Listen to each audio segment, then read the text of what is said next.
बात कर रहा हूँ उससे पहले जिसको जिसको कुछ याद है या कुछ पता है एम्बेडेड सिस्टम्स के बारे में वो एक बार बता दो और एक एक करके जिसको कुछ भी याद है।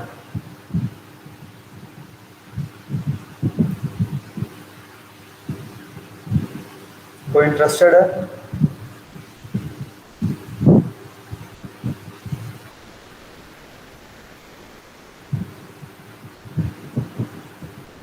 हेलो।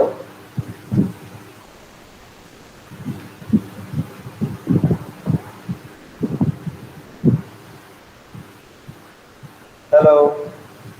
Am I Audible?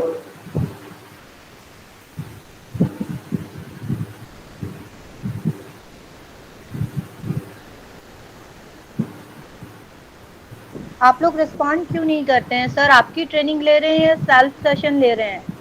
अगर सेशन में आप लोगों के अपीयरेंस नहीं रहेगी तो सर का सेशन मुझे क्लोज करना पड़ेगा फिर अननेसेसरी। क्या इश्यूज है? आप लोग रिस्पॉन्ड क्यों नहीं कर रहे हैं? यस और नो में आंसर कीजिए ना। Sir, please repeat the question.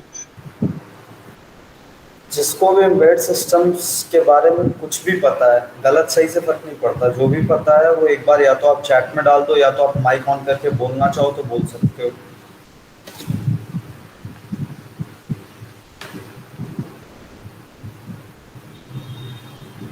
ठीक है। नितेश कुमार शर्मा, नेक्स्ट कोई और?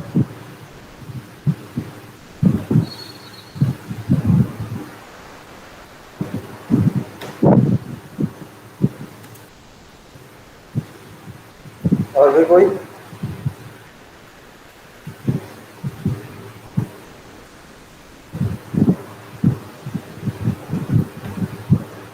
आप लोगों को एक सॉफ्टवेयर जो डाउनलोड करना पड़ेगा वो आर्डिनो आईडीई है। ठीक है। उसको डाउनलोड करने के लिए जो लिंक है वो मैं चैट बॉक्स में डाल रहा हूँ। आप सब लोग वहाँ से डायरेक्ट चले जाइए और अपने अपने सिस्टम कॉन्फ़िगरेशन के हिसाब से डाउनलोड कर लीजिए ऑफिशियल से feedback form.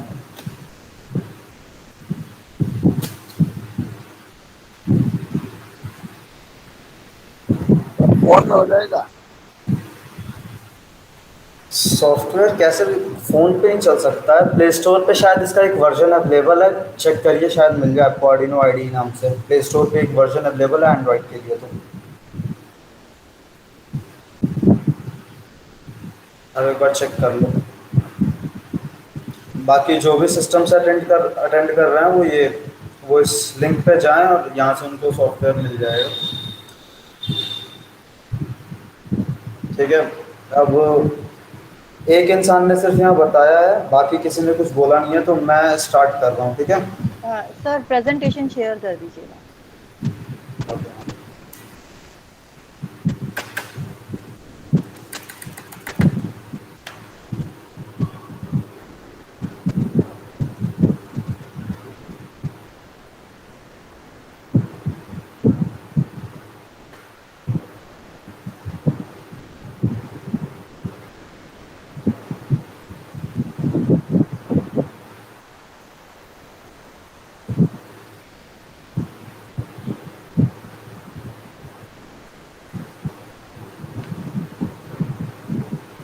Is this screen visible to you? Yes, sir. Okay, तो यहाँ से अपन स्टार्ट करेंगे।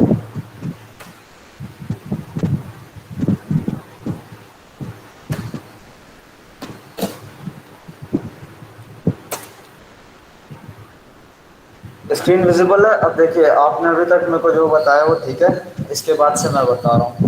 एम्बेडेड सिस्टम का मतलब है एक कॉम्बिनेशन हार्डवेयर और सॉफ्टवेयर का जिसको एक स्पेसिफिक टास्क करने के लिए परफॉर्म किया जाए या प्रोग्राम किया जाए।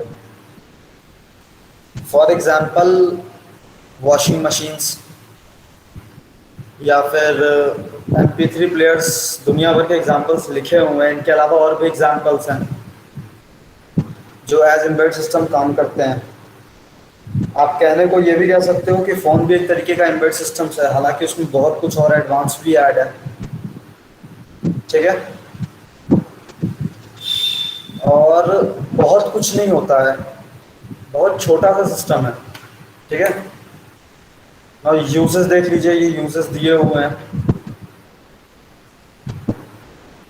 पीपीटी को आप खुद एक बार रीड आउट करते रहिए।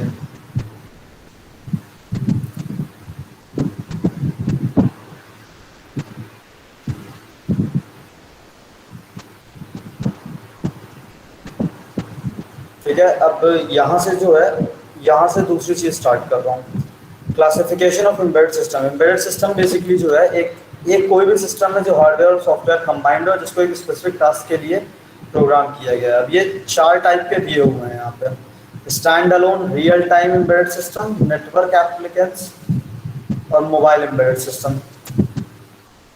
ठीक है, अब स्टैंड अलोन का सेंस क्या है? स्टैंड अलोन का सेंस है जिसको किसी एक्सटर्नल एड की ज़रूरत ना पड़े, जो सेल्फ सफिशिएंट होता है, उसको कहते हैं। फॉर एग्जांपल, आपने कोई रोबो कार बनाई या कुछ ऐसा बनाया, तो ये एक टाइप का स्टैंड अलोन सिस्टम है। इसको किसी और एक्सटर्नल चीज़ की ज़रूरत नहीं है काम करने के लिए। ठीक है। Real time embedded systems.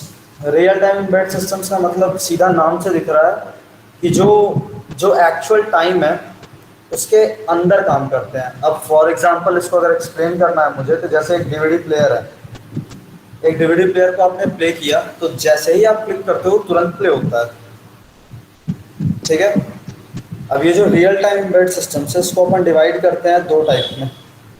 पहला होता है soft real time embedded system, दूसरा होता है hard real time embedded systems.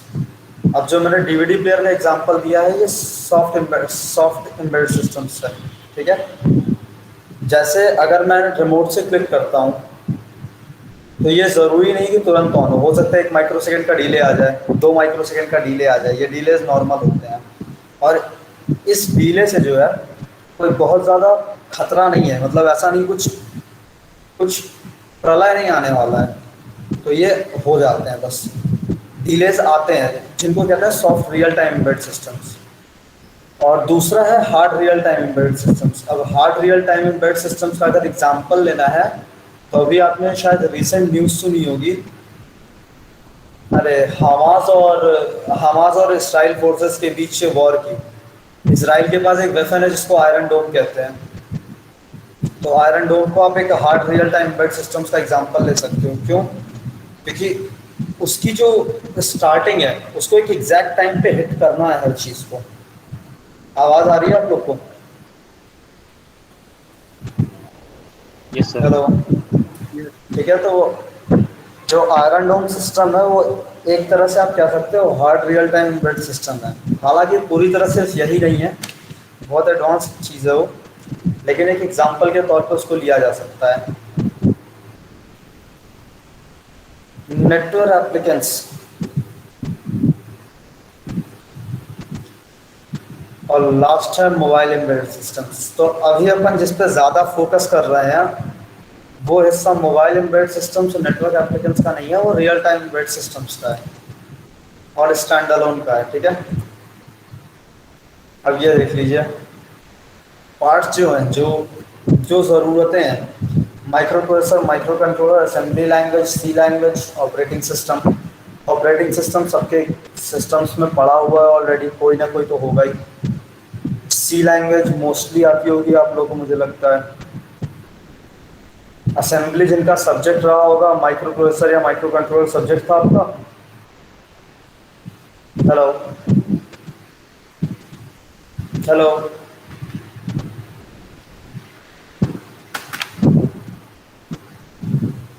4th same में आपका सब्जेक्ट था माइक्रो कंट्रोलर।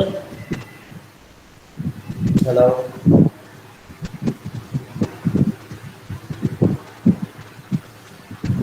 हेलो। कोई एक रिस्पॉन्स करते रहो। ऋतुराज सर, पर्टिकुलर पर्सन्स का लिस्ट से नाम देख के कॉल कीजिए, पता चल जाएगा कितने बच्चे सेशन में अपीयर हैं और कितने ने सिर्फ लिंक ज्वाइन करके छोड़ा हुआ है। और ऐसे जो स्टूडेंट्स जो रिस्पॉन्ड नहीं कर रहे हैं, जिनका कोई रिस्पॉन्ड नहीं आ रहा है, उनको फिर हम लोग अभी जो है बैन करेंगे, वो आगे के सेशंस ज्वाइन नहीं करेंगे student. Okay ma'am. Particular students का नाम लीजिए। तो starting from Rohit ginger. Hello. Rohit ginger,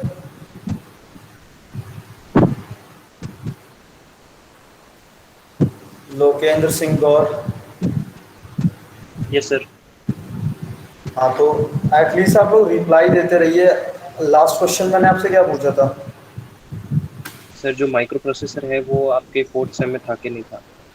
हाँ, तो इसका आप रिप्लाई मुझे पहले दे दीजिए, फिर बात करते हैं सर आगे। इससे रिलेटेड अभी तक तो कोई चैप्टर आया है नहीं।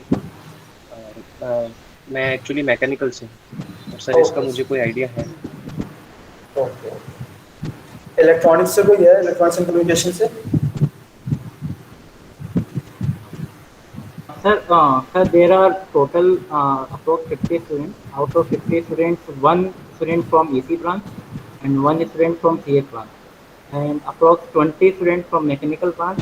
Rest are from the electrical department. So most of the students are from electrical and mechanical. Okay sir,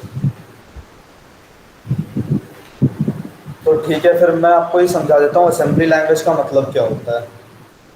देखिए, असेंबली लैंग्वेज, जैसे जब लैंग्वेजेस इवॉल्व हुई तो पहली जो अपन लैंग्वेज जानते हैं कंप्यूटर के केस में, वो है 01 बाइनरी पंच कार्ड्स। ये पहला सिस्टम जो आया था। और उसके बाद जो इवोल्यूशन हुआ है वो असेंबली लैंग्वेज है। असेंबली लैंग्वेज को आप एक ब्रिज मानिए हाई लेवल लैंग्वेजेस और इसके बाइनरी लैंग्वेज के बीच, ठीक है। जो भी होता है असेंबलर यूज़ करते हैं इसके लिए। अगर आप कभी भी अगर माइक्रो प्रोसेसर में काम करोगे कॉलेज में, तो कॉलेज में मोस्टली किट्स होती हैं जिन पे आपको कोड्स डालने होते हैं हेक्स कोड के फॉर्म में। वो असेंबली लैंग्वेज में रन होते हैं। फॉर एग्जांपल कमांड्स उसके होते हैं एडीडी, ऐड करना है कुछ तो एडीडी डाला, और रजिस्टर नंबर्स डालें या वैल्यूज़ डाली और वो डायरेक्ट ऐड होके आते हैं, ठीक है। तो असेंबली लैंग्वेज इंस्टेंट कमांड्स के फॉर्म में काम करता है, ठीक है। तो दूसरा प्रीरिक्विजिट जो है ये है। मैं स्क्रीन आपको वापस प्रेजेंट कर रहा हूँ।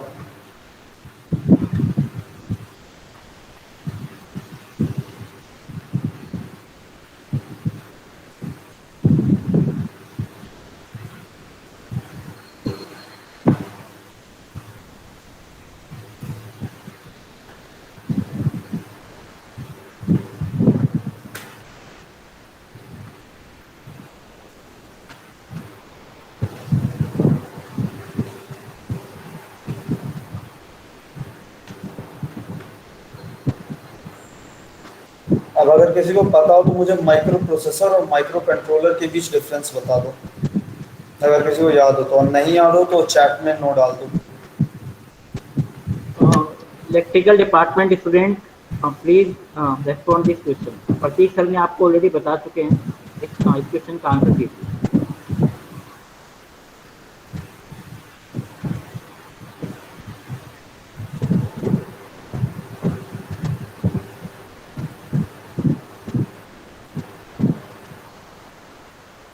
Micro processor survival task. Nilesh Kumar Sharma, थोड़ा इलेबोरेट करिए।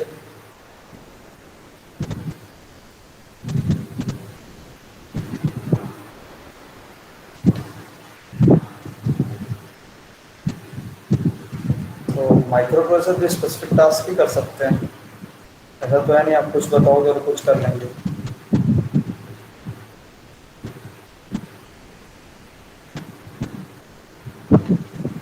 चलिए ठीक है, बेसिक डिफरेंस पे आते हैं इन दोनों के। अब माइक्रो प्रोसेसर और माइक्रो कंट्रोलर का बेसिक डिफरेंस क्या है? स्क्रीन आप लोग को ऑलरेडी प्रेजेंट होगी। सर आपकी जो स्क्रीन जो है, आप जैसे आप डाउन करते हो तो स्क्रीन जो विजिबल नहीं होती है, वापस चली जा रही है। हाँ सर, मैं प्रेजेंटेशन पे ही आ रहा हूँ, अभी तो ये आ गया होगा।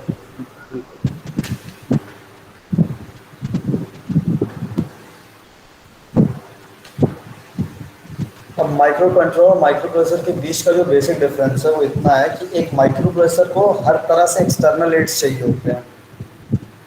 जैसे अगर एक माइक्रो प्रोसेसर है, फॉर एग्जांपल आपके सिस्टम्स में जो माइक्रो प्रोसेसर्स लगे हैं, किसी के पास पेंटियम होगा, किसी के पास इंटेल आई कोर 3 होगा, किसी के पास राइजन 5 होगा, किसी के पास राइजन 3 होगा। ये माइक्रो प्रोसेसर्स हैं, ठीक है। इनके साथ अलग अलग चीज़ें चाहिए। फॉर एग्जांपल इनके साथ रैम अलग चाहिए, इनके साथ रोम अलग चाहिए। इनके पास कुछ भी ऑन चिप नहीं होता, ऑन बोर्ड कुछ भी नहीं होता है। इनके लिए हर चीज़ के लिए एक्सटर्नल बसेस होती हैं जिनसे ये कनेक्ट होते हैं, ठीक है। एक एक चीज़ जो इनके ऊपर ऑन चिप अवेलेबल होती है उसको कहते हैं कैश मेमोरी, ठीक है। पर माइक्रो कंट्रोलर के अंदर एक सिंगल चिप पे सब कुछ डिफाइंड होता है। तो एक बड़ा स्टैंड अलोन टाइप के माइक्रो प्रोसेसर को माइक्रो कंट्रोलर कहा जा सकता है, जिसके पास सब कुछ अपने पास पहले से है, उसको बस यूज़ करना है प्रोग्राम करके, ठीक है। और जो स्पेसिफिक टास्क वाली बात है, तो आप किसी भी सिस्टम को जिस चीज़ के लिए प्रोग्राम करेंगे वो उसी चीज़ पे काम करेगा, हर चीज़ स्पेसिफिक फंक्शन ही परफॉर्म करती है, ठीक है। माइक्रो प्रोसेसर एक डेफिनेशन है, नोट करना चाहो आप नोट कर लो, दोनों की डेफिनेशन आप नोट करना चाहो नोट कर लो, या तो बोलो मैं इसको चैट में डाल देता हूँ।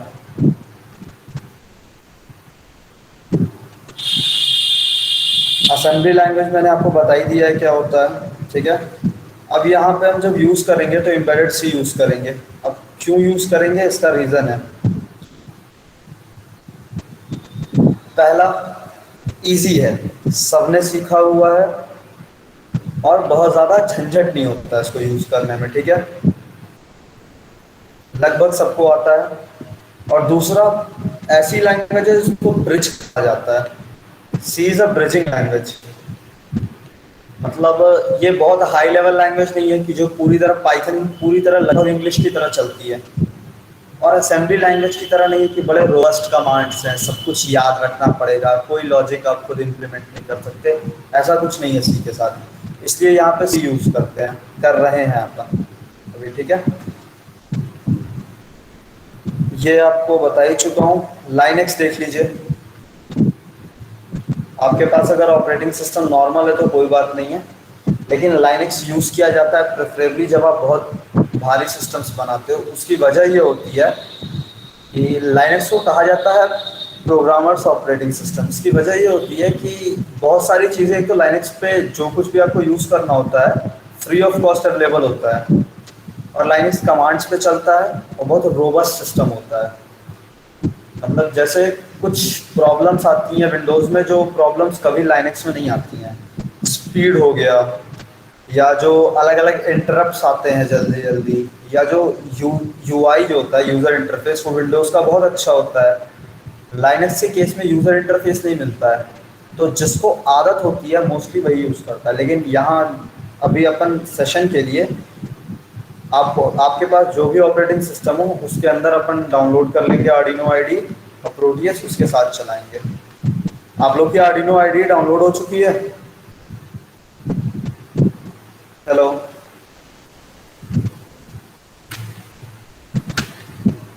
हेलो, आर्डिनो आईडी डाउनलोड हो चुकी है आपकी? निखिल मीना,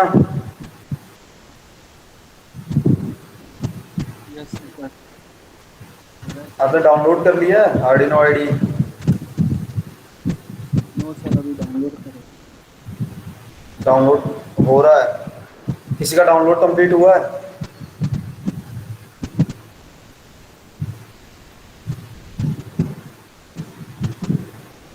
गिरीश शर्मा,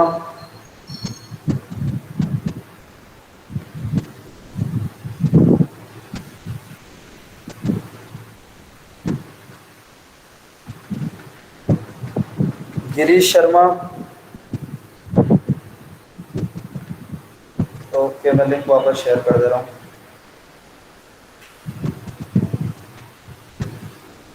ऋतुराज सर कैसे डाउनलोड होगा, इनको एक बार या तो करके दिखा दीजिएगा एग्जाम्पल, नहीं तो इनको फिर वर्बली बता दीजिए कि कैसे ज्वाइन करना है। आई थिंक कुछ स्टूडेंट्स को प्रॉब्लम आएगी ज्वाइन करने में, मैकेनिकल स्टूडेंट्स को। ओके, तो आपको स्क्रीन सबको विजिबल है? ये करते हैं, ये लिंक आपके पास होगा, इस लिंक पे क्लिक करिए, ये लिंक आपको रिडायरेक्ट करेगा।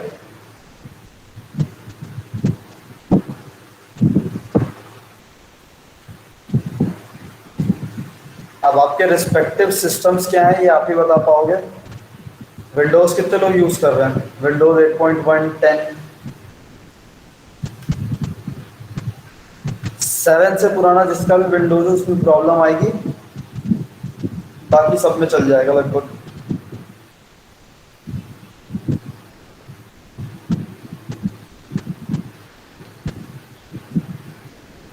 तो यहाँ से आपको रिडायरेक्ट, यहाँ से आप अपने आप को रिडायरेक्ट कर लीजिए, इस पेज पे आपको ले आया जाएगा।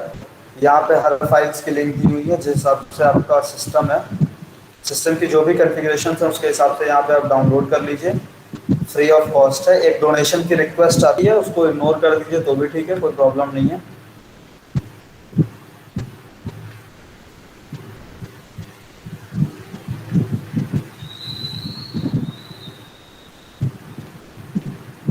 आप लोगों को लिंक समझ में आया स्टूडेंट्स, यस और no?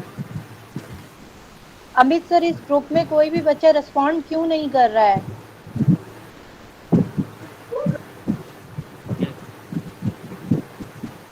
ID stands for Integrated Development Environment।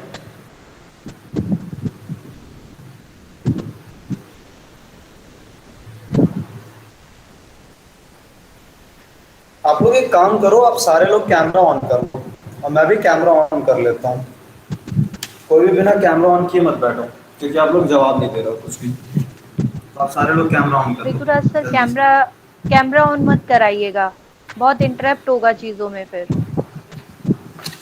हाँ, जो बच्चे अगर रिस्पॉन्ड नहीं कर रहे हैं, आप मुझे उनका नाम अनाउंस कर दीजिए, उनको हम अभी हैंड टू हैंड ट्रेनिंग से आउट कर देंगे।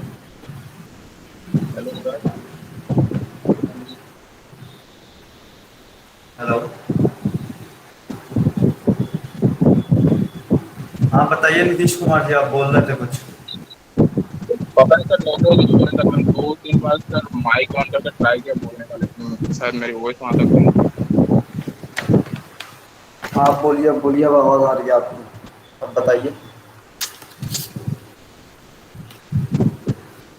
नहीं सर, वो आप लिंक के बारे में पूछ रहे थे ना, तो अच्छा ठीक है, तो देखिए लिंक आप लोगों को मैंने बता दिया, वहाँ से डायरेक्ट डाउनलोड होगा। आईडी की फुल फॉर्म किसी ने पूछी थी, तो आईडी इंटीग्रेटेड डेवलपमेंट एनवायरनमेंट होता है, ठीक है। इसका मतलब आईडी का सीधा सीधा मतलब ये होता है कि जैसे वेरियस प्रोग्रामिंग लैंग्वेजेस हैं, जिन्होंने थोड़ी बहुत भी प्रोग्रामिंग करी होगी उनको पता होगा, पाइथन के लिए अपन बहुत सारी आईडीज यूज़ करते हैं। फॉर एग्जांपल पाइचार्म यूज़ करते हैं, एनाकोंडा करके आईडी होती है वो यूज़ करते हैं। तो ये सारी आईडीज हैं। आईडी का मतलब एक पर्टिकुलर लैंग्वेज या एक पर्टिकुलर टेक्नोलॉजी को रन करने के लिए एक ऐसा इन्वायरमेंट जो मेन इन्वायरमेंट से ज़्यादा यूज़र फ्रेंडली हो और इजी टू यूज़ हो, ठीक है, उसको आईडी कहते हैं। तो आर्डिनो आईडी बेसिकली यूज़ होती है प्रोग्राम करने के लिए आर्डिनो को। अब इसके कुछ सेगमेंट्स होते हैं जो मैं आपको एक एक करके इसके बाद बताता जाऊंगा, ये पीपीटी ख़त्म होने के बाद, ठीक है।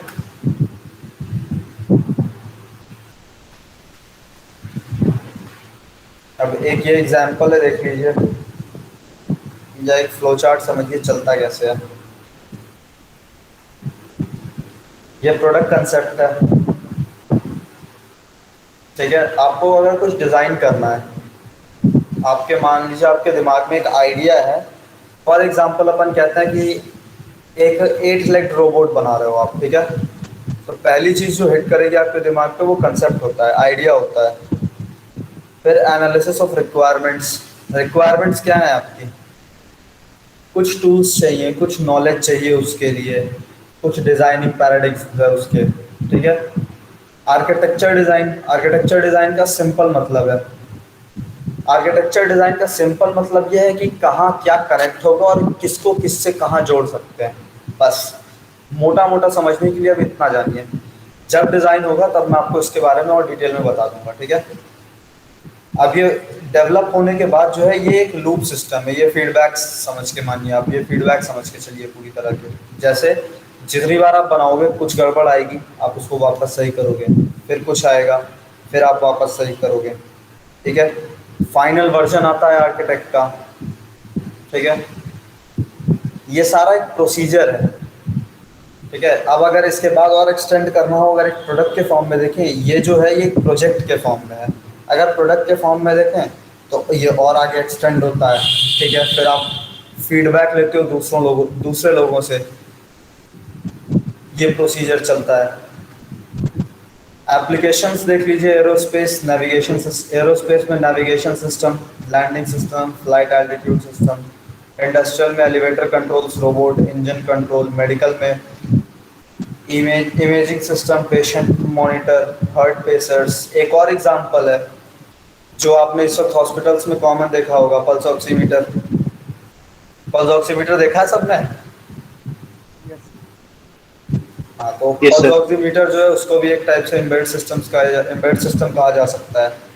ठीक है, इसके अलावा और भी बहुत सारे, जब आप गूगल करोगे तो बहुत सारे प्रोजेक्ट्स आएंगे जो रिसेंटली डेवलप्ड है एम्बेड सिस्टम्स के हेल्थ मॉनिटरिंग के लिए, जो कंटिन्यूस रियल टाइम मॉनिटरिंग दे रहे हैं। अभी जल्दी ही एक केस आया था जिसमें कि एक लड़के ने डेवलप किया हुआ था सिस्टम जो वुमेन प्रोटेक्शन के लिए था। तो ऐसे बहुत सारे सिस्टम्स हैं जो डेवलप होते रहते हैं अलग अलग आइडियाज से। ठीक है, कंप्यूटर पेरिफेरल्स, ये सारे एक तरह से एम्बेडेड सिस्टम्स का पार्ट है। एडवांटेजेस क्या हैं? They are designed to do a specific task and performance constraints which must be met. अब या तो आप उसको पढ़ के समझना चाहो तो समझ लो, वरना मैं आपको थोड़ा सा बता देता हूँ ये क्या है। देखिए, एडवांटेजेस इसके ये है, छोटे सिस्टम्स हैं, बहुत ज़्यादा कॉस्ट नहीं है। ठीक है, अब अगर जैसे मैं सिर्फ हार्डवेयर से अगर करने लग जाऊँ ये काम, मैं कहता हूँ जैसे कोई भी चीज़ आपको बनानी है सिर्फ हार्डवेयर से करते हैं तो बहुत ज़्यादा प्रॉब्लम होगी। आप एक कंट्रोलर निकाल दो तो आप डायरेक्ट सिग्नल्स नहीं दे सकते हो। तो अब जब सिग्नल्स डायरेक्ट नहीं दे सकते हो तो क्या यूज़ करोगे? कौन सी चीज़ है जो आपके सिग्नल्स को कंट्रोल कर सकती है? ट्रांजिस्टर्स, डायोड्स, रेजिस्टर्स, कैपेसिटर्स, इनके थ्रू करोगे।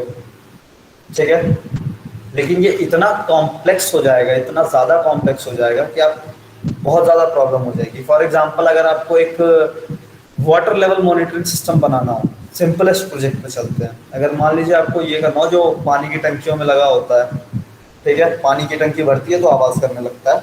अगर वो आपको एक सिंपल बनाना हो, उसकी अगर कॉस्ट एफिशिएंसी देखनी है तो आप उसमें बहुत सारी चीज़ें लगा सकते हो। फॉर एग्जांपल, वो डिज़ाइन हो जाएगा 555 टाइमर आईसी से, वो डिज़ाइन हो जाता है। ठीक है, आप 555 टाइमर आईसी मत रखो, वो सिर्फ ट्रांजिस्टर और डायोड से डिज़ाइन हो जाता है। लेकिन वो सिस्टम जब है, ये बहुत छोटा सिस्टम है, जैसे जैसे सिस्टम बड़ा होता जाएगा उसके टास्क बड़े होते जाएंगे, सिस्टम कॉम्प्लेक्स होता जाता है और एक टाइम के बाद आप सिर्फ डिस्क्रीट कंपोनेंट्स के यूज़ से नहीं कर सकते हो।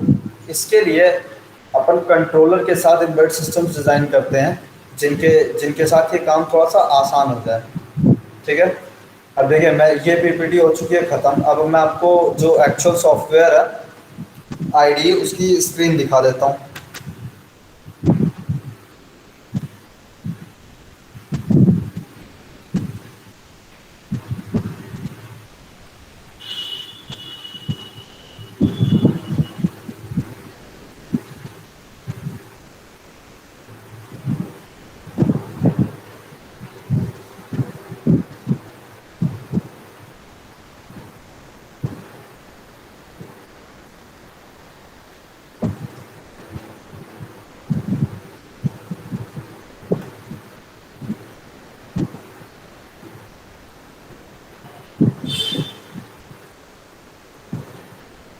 अब यहाँ से आप लोग सारे थोड़ा एक्टिव रहोगे तो अच्छा होगा, क्योंकि सॉफ्टवेयर में जो कन्फ्यूजन्स हो तुरंत पूछते चलना जहाँ कन्फ्यूजन्स आए। ठीक है, मैं सॉफ्टवेयर ओपन कर रहा हूँ और जहाँ जिसको कन्फ्यूजन आएगी वो पूछते हुए चलेगा। बेसिक में आपको टूर दे देता हूँ कि सॉफ्टवेयर को यूज़ कैसे करते हैं और क्या क्या है। फाइल मेन्यू अपने नॉर्मल जो हर सॉफ्टवेयर में फाइल का यूज़ होता है उसमें इसमें भी वही यूज़ है, कुछ नया नहीं है। जो नया है वो मैं आपको यहाँ से दिखा देता हूँ। पहला ये जो आपके काम का सेक्शन है वो है एग्जाम्पल्स। अब आपको जो कुछ भी सर्च करना है एक लिमिट तक, वो लगभग सब कुछ इसके अंदर मिल जाएगा आपको। ठीक है, बहुत सारी चीज़ें तो बहुत आराम से मिल जाती हैं। फॉर एग्जांपल ये देखिए, बेसिक्स है, एनालॉग रीड कैसे करना है किसी सेंसर के थ्रू, ब्लिंक सिस्टम कैसे है, ये सारी चीज़ें इसमें नॉर्मली दी हुई हैं। अब ये बेयर मिनिमम, ये आपकी वो स्क्रीन है।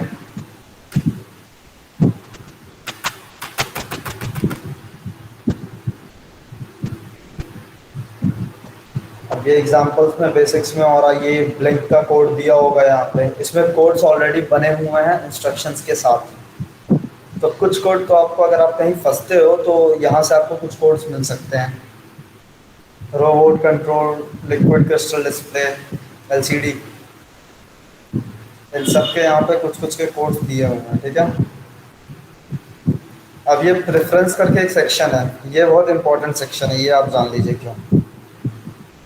आर्डिनो आईडी जो है वो सिर्फ आर्डिनो के लिए यूज़ नहीं हो सकती है, मतलब एक आर्डिनो यूनो के लिए सिर्फ यूज़ नहीं होती है। इस पर अपन नोड एमसीयू चला सकते हैं, रास्पबेरी पाई भी चल सकता है, यूज़ हो सकता है इसमें, ठीक है। फिर नैनो चलता है, लिली पैड चलता है, और भी बहुत सारे अलग अलग बोर्ड्स चलते हैं। इन बोर्ड्स को यूज़ कैसे कर सकते हैं इस पर, क्योंकि आपको सॉफ्टवेयर को तो बताना पड़ेगा ना कि मैं इस बोर्ड पे अपलोड कर रहा हूँ, क्योंकि सबके पिन कॉन्फ़िगरेशन अलग है। आपने यहाँ डाल दिया पिन नंबर फला पे, ये डिफाइंड है, ये आपको पता है, लेकिन जब तक आप सिस्टम को नहीं बताओगे कि अब जो मैं कंट्रोलर यूज़ कर रहा हूँ उसमें पिन नंबर 1 जो है वो इस चीज़ की पिन ही नहीं है, वो हो सकता है डिजिटल रीड करने की पिन ही ना हो। इसके लिए यहाँ से डिफाइन करते हैं। देखिए हर बोर्ड का एक यूआरएल होता है, उस यूआरएल को आप यहाँ पेस्ट करोगे। फॉर एग्जांपल जैसे मुझे नोड एमसीयू का मान लीजिए यूआरएल शो करना है, यहाँ पे नोड एमसीयू एक कंट्रोलर है, आईओटी प्लेटफॉर्म है, ठीक है। अब मैं आपको एग्जांपल के लिए दिखा देता हूँ इसको यूज़ कैसे करते हैं।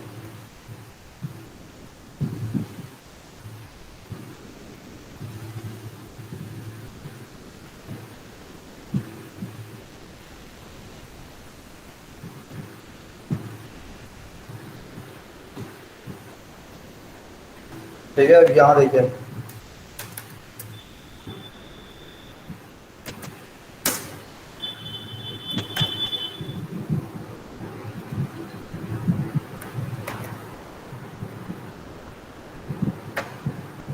ठीक है, बोर्ड मैनेजर मैंने डाला। इस तरह आपको सिर्फ गूगल सर्च करना है, आपको मिल जाएगा। मोस्टली लिंक्स गिटहब पे मिल जाती हैं, आपको बहुत आसानी से लिंक्स मिल जाएंगी।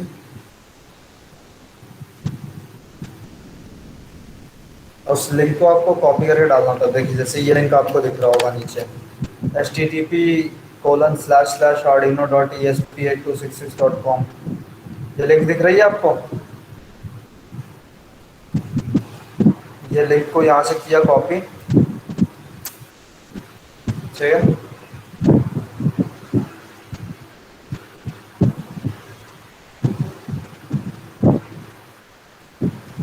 अब मुझे अगर एक एडिशनल बोर्ड अगर देना है तो ये प्रेफरेंस में गए, यहाँ पे कंट्रोल वी, ओके हो गया। अब जब अपन एडिशनल बोर्ड में जाओगे, ये बोर्ड इन्फो है, ये आए बोर्ड मैनेजर में कौन कौन से बोर्ड्स यूज होते हैं, ये देखिए।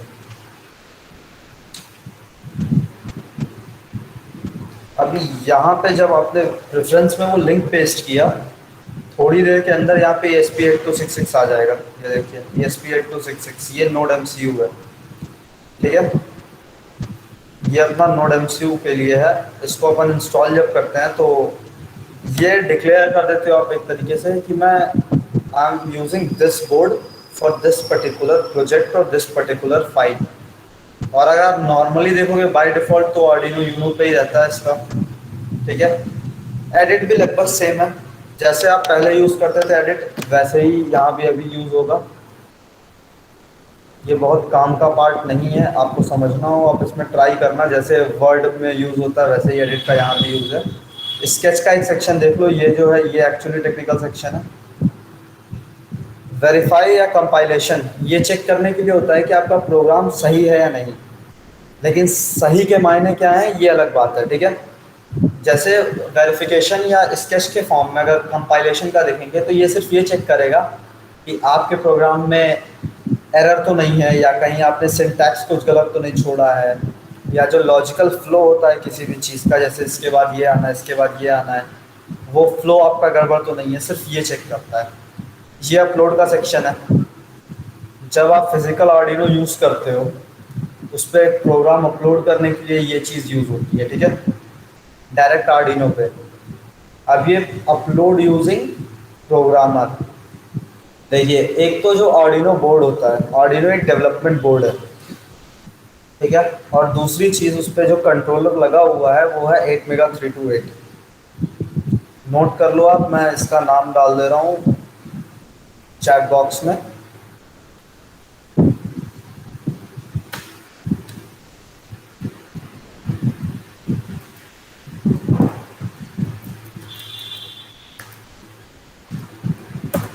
ये उस कंट्रोलर का नाम है जो यूज होता है, ठीक है। इसका मतलब समझना है किसी को? चलो मैं बता देता हूँ।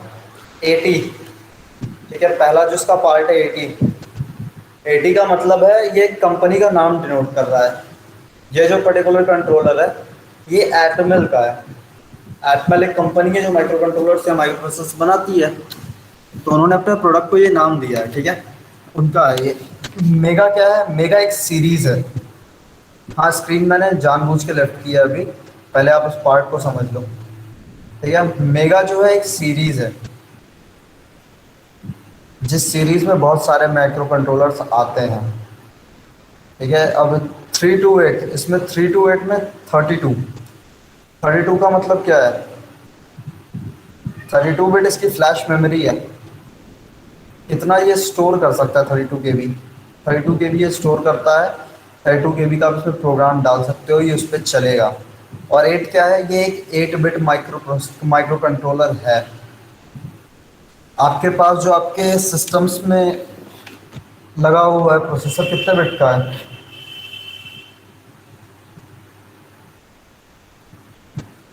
64। ठीक है, 32 बिट या 64 बिट का होगा। अब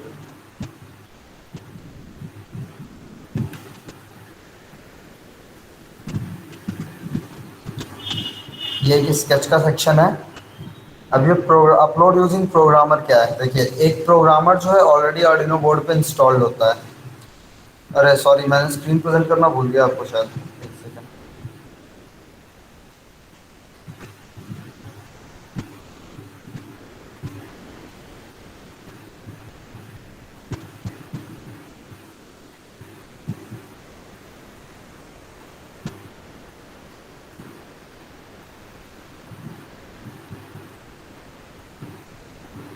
स्क्रीन विजिबल है सबको? Yes sir. यस।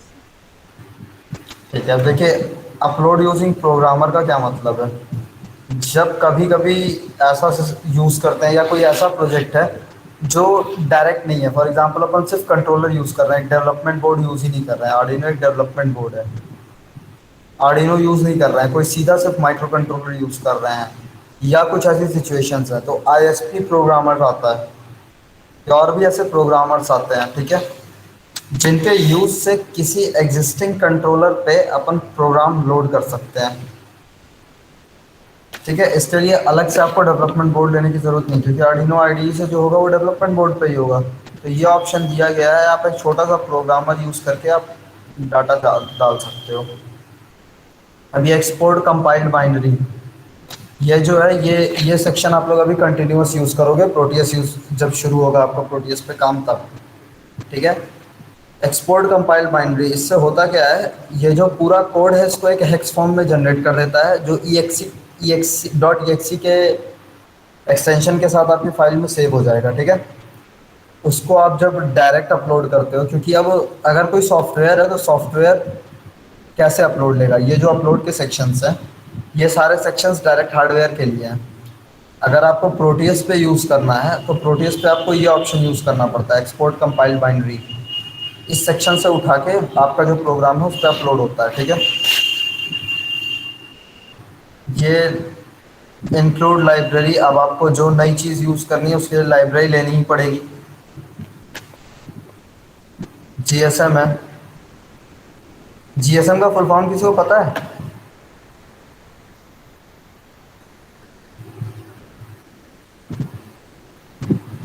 जीएसएम का फुल फॉर्म किसी को याद है?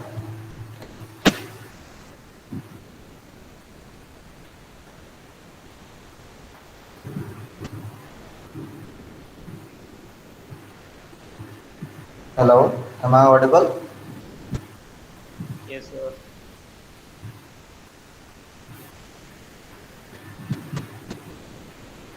नहीं आता है? चलिए ठीक है। GSM is global system for mobile communication. और अगर किसी ने बहुत पहले से कोई फ़ोन यूज़ कर रहा होगा तो GSM की जगह एक पुराना सिस्टम आता था रिलायंस के फ़ोन्स में, CDMA कहते थे उसको। याद है किसी को? इनबिल्ट सिम्स रहती थी, आप अलग से सिम नहीं लगाते थे, इनबिल्ट सिम होता था फ़ोन के अंदर, उसको CDMA कहते थे।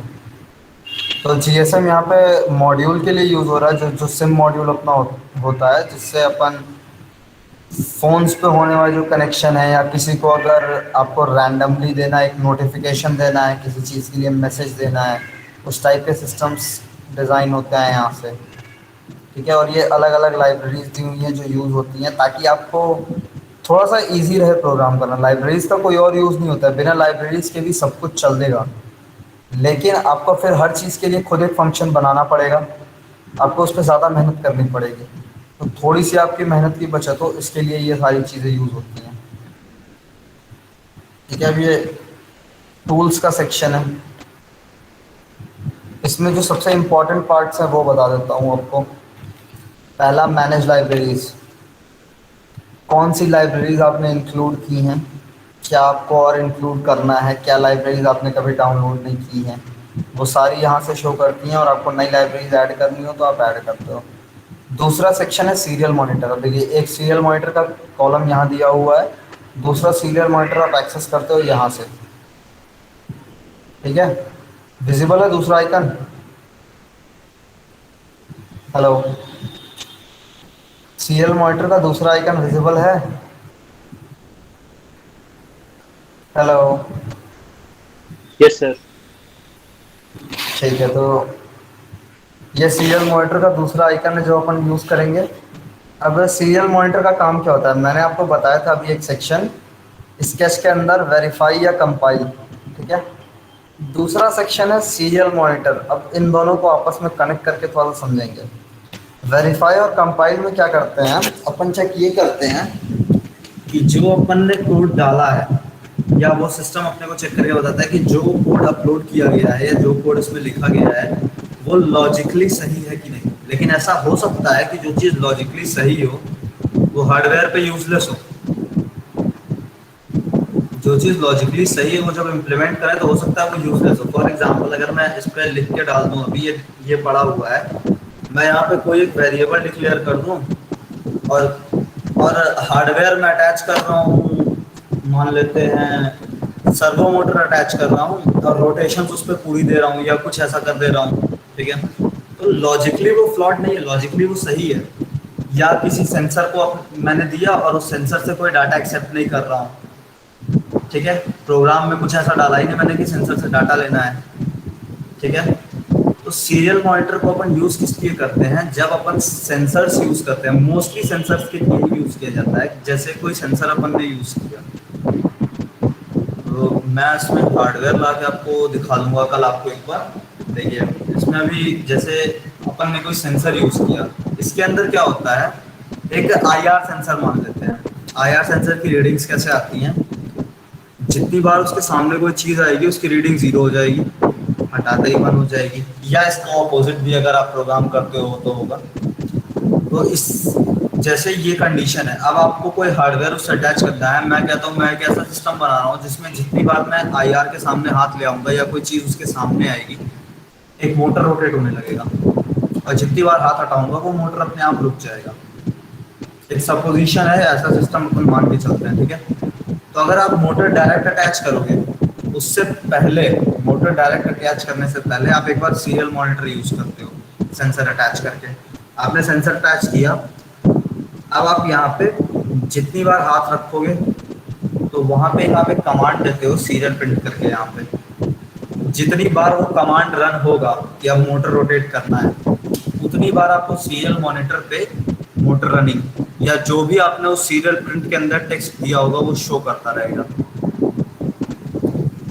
ठीक है, तो सीरियल मॉनिटर का काम क्या होता है, प्रोग्राम के थ्रू डायरेक्ट बताना। दूसरा सेक्शन ये है सीरियल प्लॉटर, इसके बारे में जब अपन काम करना चालू करेंगे तब मैं बताऊंगा। ठीक है, ये बोर्ड का सेक्शन है, यहाँ से अलग अलग बोर्ड चेंज होते हैं, ये मैंने आपको बताया हुआ है। ये है पोर्ट, देखिए मेरे में ऑलरेडी 2 पोर्ट्स आपको डिफाइंड दिख रहे होंगे, जबकि मेरे में कोई हार्डवेयर कनेक्टेड नहीं है अब। ठीक है, आप जब डाउनलोड करोगे तो आपको आपके में कोई पोर्ट नहीं दिखाई देगा, जब आप एक सिस्टम कनेक्ट कर लोगे तब आपको वहाँ पे पोर्ट दिखाई देगा। पोर्ट का मतलब क्या होता है? अपलोड करने के लिए बेसिकली पोर्ट्स चाहिए। कितने पोर्ट्स होते हैं? 3-4 पोर्ट्स होते हैं, उनके थ्रू ही अपलोड होना है, तो पोर्ट आपको शो करना पड़ेगा बार बार। और ये जो जब आप हार्डवेयर पे काम करते हो तो ये बहुत ज़्यादा प्रॉब्लम आती है कि पोर्ट नहीं मिल रहा है और ये हो गया वो हो गया, तो आप बार बार कनेक्ट डिस्कनेक्ट, इसकी वजह से कभी कभी प्रॉब्लम आती है। तो इसका सॉल्यूशन कुछ इतना है कि ये ऊपर एक वाईफाई अपडेट फॉर्मवेयर का सेक्शन है। ठीक है, यहाँ से आप लिस्ट रिफ्रेश करते रहो।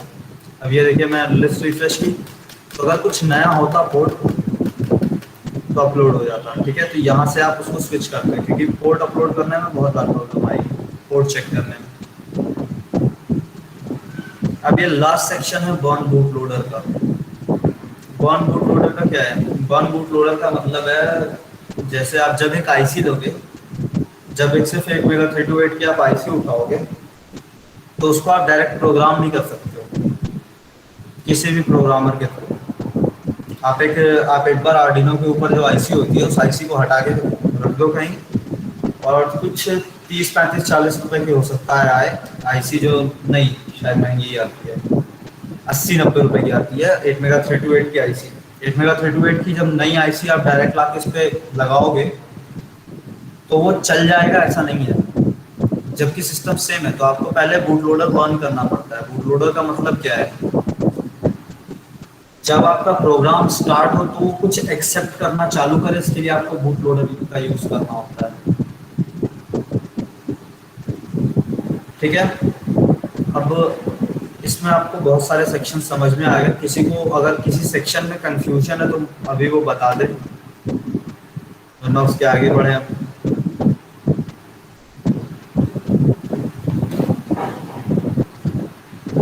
किसी को कोई कंफ्यूजन है? No sir. एक लौता आपकी आवाज हो रही है, बाकी लोग शायद आएगा। अजय कुशवाहा,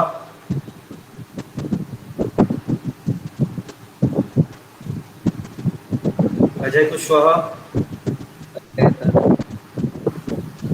तो फिर गिटहब क्या है? इसका ये एक सेकंड रुकिए। गिटहब, ठीक है, तो गिटहब जो है एक बेसिकली एक प्लेटफॉर्म है जिसपे अपन वेरियस प्रोजेक्ट डिजाइन करते हैं। उस पर बहुत सारे प्रोजेक्ट्स पहले से बने हुए हैं। एक कम्युनिटी आप कह सकते हो जिसमें बहुत सारे प्रोजेक्ट डिजाइंड है, जिसमें जो लगातार यूज होते रहते हैं। गिटहब मैं आपको ओपन करके दिखा देता हूँ, एक सेकेंड।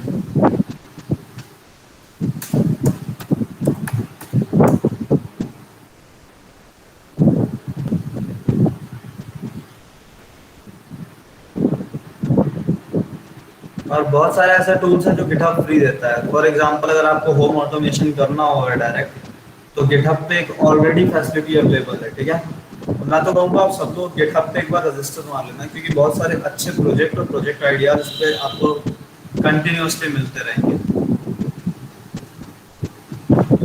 ठीक है, कुछ पार्ट्स इसके पेड भी हैं, तो आपको पेड यूज करने की जरूरत नहीं है।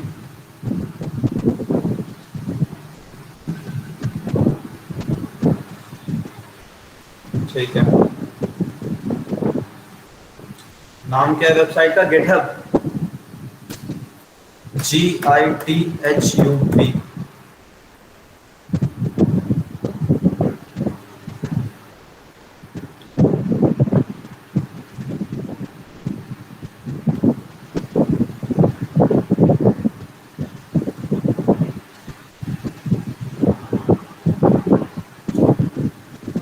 कार्तिक देव सिंह,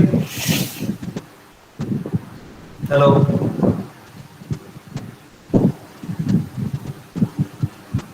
मैम आप प्लीज ये नाम नोट करते रहिए जहाँ से रिस्पांस नहीं आ रहा है। सर ये सारी चीज़ें रिकॉर्ड हो रही हैं, मैं इस मीटिंग के बाद ना सर से डिस्कशन करूँगी।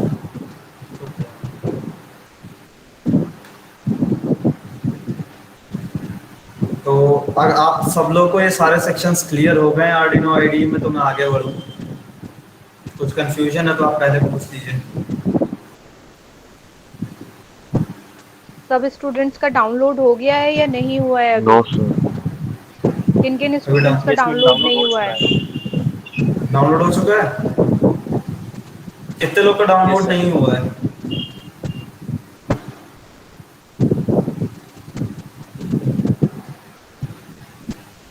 पीसी का तो सॉल्यूशन में नहीं बता सकता। पीसी का सॉल्यूशन तो आपको रिस्पेक्टेड डिपार्टमेंट्स में आके पता करना पड़ेगा। लिंक आपको प्रोवाइडेड है, आप लिंक पे एक बार जल्दी जाओ और डाउनलोड करो। बहुत छोटा सा ऐप होगा, 240 वाली एमबी का, आप जल्दी डाउनलोड कर सकते हो। जितने लोगों ने डाउनलोड कर लिया है, आप हैंड रेज कर दो एक बार, ऑप्शन दिया होगा आपके पास। जितने लोगों ने डाउनलोड कर लिया है। ओके, भागीरथ सुथार, निखिल मीना, लोकेंद्र, 3 लोगों ने, और मोहित चौहान, 3 लोगों ने किया है। बाकी लोग भी जल्दी कर लो जिसके इसके पास पीसी है, क्योंकि बहुत छोटा सॉफ्टवेयर है। और जिनके पास पीसी का ऑप्शन नहीं है, जिनके पास पीसी का ऑप्शन नहीं है, उनके लिए दूसरा रास्ता बता देता हूँ, सर एक बार जिससे आप प्रैक्टिस कर सको। Sorry, you are not audible mister Nitesh Kumar.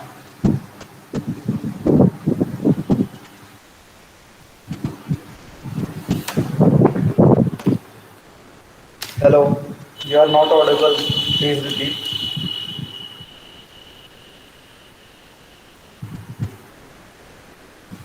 तो जो जो फोन से यूज कर रहा है, अभी मैं आपको आपका काम चल जाए इसके लिए एक तरीका बता देता हूँ। हालांकि आप पीसी से ही करेंगे तो ही आपको भी समझ में आएगा और अपलोड वगैरह करने में भी आसानी रहती है। स्क्रीन विजिबल है कि नहीं अभी?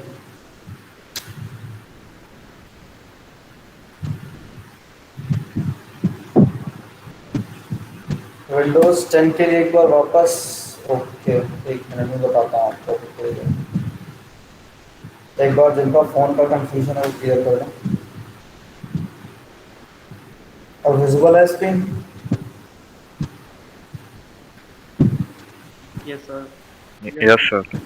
ठीक है, अब ये प्ले स्टोर पे आए, ठीक है? ये तो सबके फोन में है ना?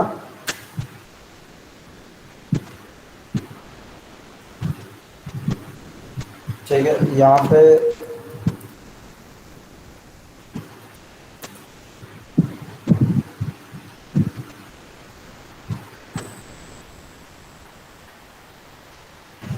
सर आईपैड में सपोर्ट कर जाएगा?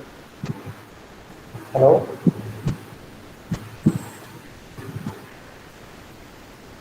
हाँ, क्या कह रहे थे आप?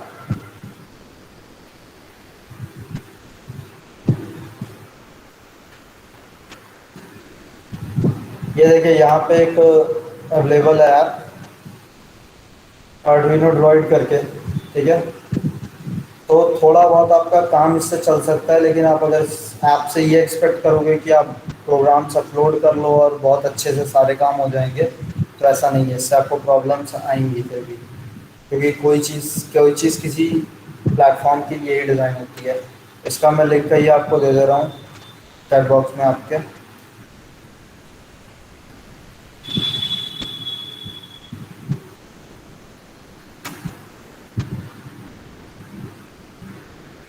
आईपैड में चल जाएगा। आईपैड प्रोबेबली, एंड्रॉयड तो होगा नहीं, iOS ही होगा। तो मैं ये एंड्रॉयड के लिए बता रहा हूँ। और वो एप्पल ऐप स्टोर पे अवेलेबल है या नहीं, ये मुझे जानकारी होगी नहीं। आप एक बार सर्च करना वहाँ आर्डिनो। मैंने यूज़ नहीं किया कभी, तो मुझे याद नहीं होगा इसके केस में, सॉरी। और जिसने भी जो भी एंड्रॉयड फ़ोन्स यूज़ कर रहा है उसके केस में आप लोग ये इस लिंक पे जा सकते हो। तो आप लोग जितने लोग फ़ोन यूज़ कर रहे हो वो भी ये पहले डाउनलोड करो जल्दी।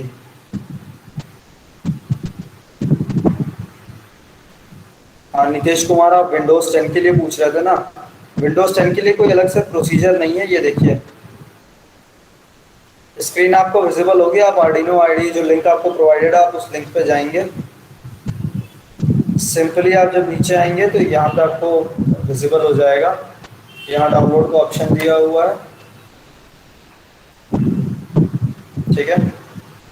यहाँ कंट्रीब्यूट एंड डाउनलोड का ऑप्शन है, यहाँ पे जस्ट डाउनलोड का ऑप्शन है। जस्ट डाउनलोड पे आप क्लिक करेंगे, कितना बिट का आपका विंडोज है वो डिफाइन करेंगे और डाउनलोड हो जाएगा अपने आप। क्लियर है सर?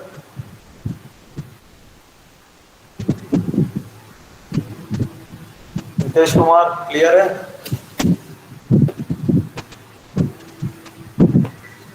ओके। एंड्रॉयड एंड्रॉयड कौन कौन यूज कर रहा है अभी तत्काल? एक बार आप लोग हैंड रेज कर दीजिए जो एंड्रॉयड यूज कर रहा है। निखिल मीना, आप सिस्टम से कर रहे हैं ना, आप हाथ नीचे कर लीजिए, मतलब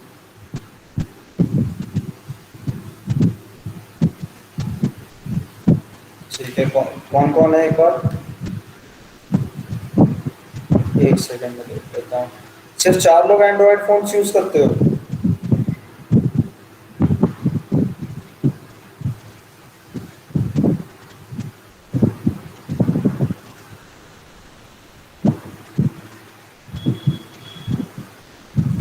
ये वो लोग हैं ना जिन्होंने हैंड रेज किया, वो है ना जिनके जो सिस्टम्स पे ये काम नहीं कर रहे हैं अभी, जो एंड्रॉयड फोन लेके बैठे हैं।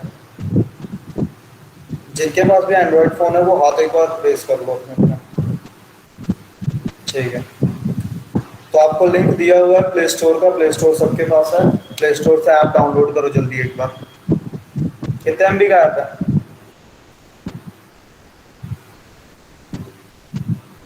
Sir 115 MB। ठीक ही है, तो डाउनलोड तो हो ही जाएगा 2-4-5 मिनट में।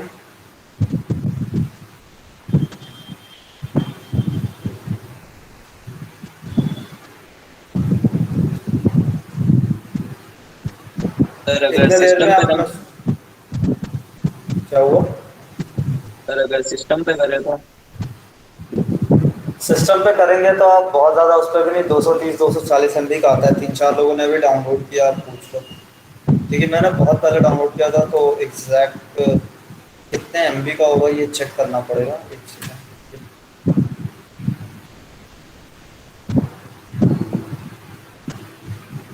200 MB के आसपास ही है।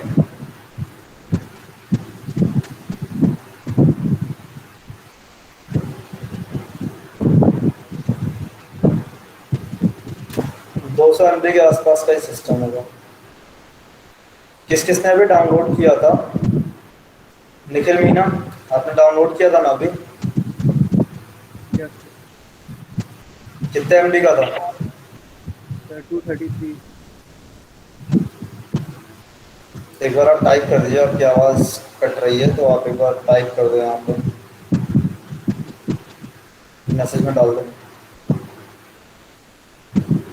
233 MB। तो आप एक बार अभी फ़ोन से जिसने डाउनलोड कर, सबने डाउनलोड कर लिया फ़ोन से?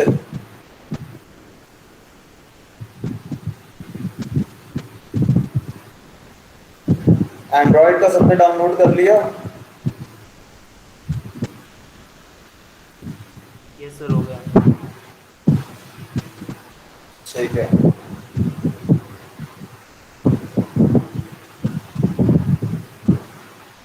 तो अभी क्या करेंगे, एक छोटा सा प्रोग्राम अपन इस पर ट्राई करेंगे, क्योंकि प्रोटियस मैं आपको कल से बताऊंगा। प्रोटियस का आज आपको लिंक भेज दिया जाएगा, उस लिंक से आप प्रोटियस डाउनलोड कर लोगे, ठीक है।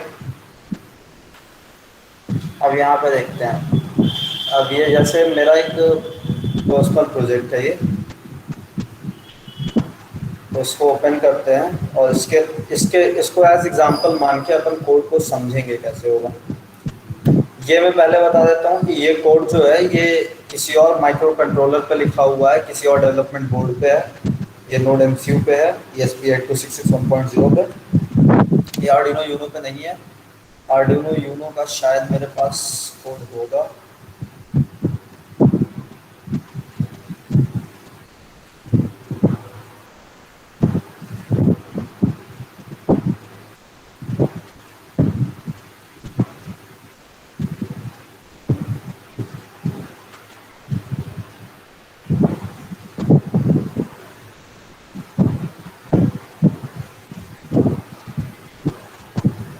स्क्रीन विजिबल है आप सबको? Yes sir. ठीक है, तो अब एक ये देखते हैं। देखिए ये जो प्रोग्राम है टोटल, इसका यूज़ क्या था, ये इस प्रोजेक्ट का यूज़ क्या था कि एक मैंने यूज़ किया हुआ था अल्ट्रासोनिक सेंसर। अल्ट्रासोनिक सेंसर आप सब जानते हो क्या है? मैकेनिकल वाले अगर समझना चाहे तो सोनार सिस्टम याद है, SONAR।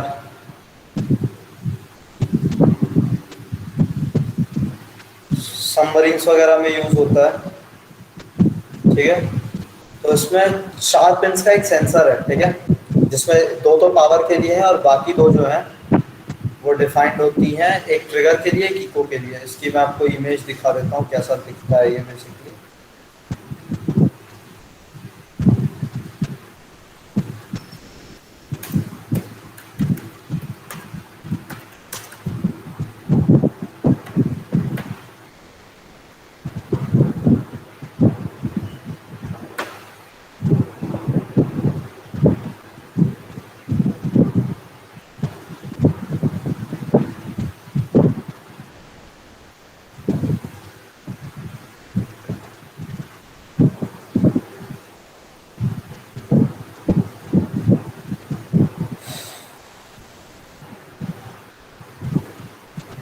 ये इमेज आपको दिख रही है? Yes sir.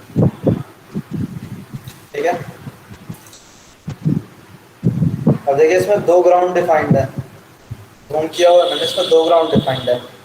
नॉर्मली जो मार्केट में आपको मिलेंगे उसमें एक ग्राउंड डिफाइंड होता है, एक VCC डिफाइंड होता है, एक ट्रिगर पिन और एक इको पिन, ठीक है।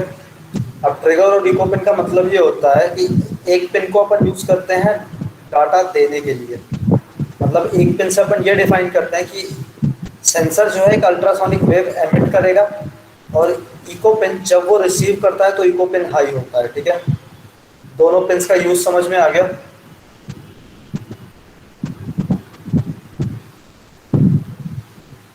यूज समझ में आ गया?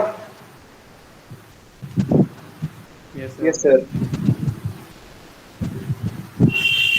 ठीक है, तो इसी तरह उस प्रोग्राम में भी डिफाइंड है। आप ये देखिए, आपको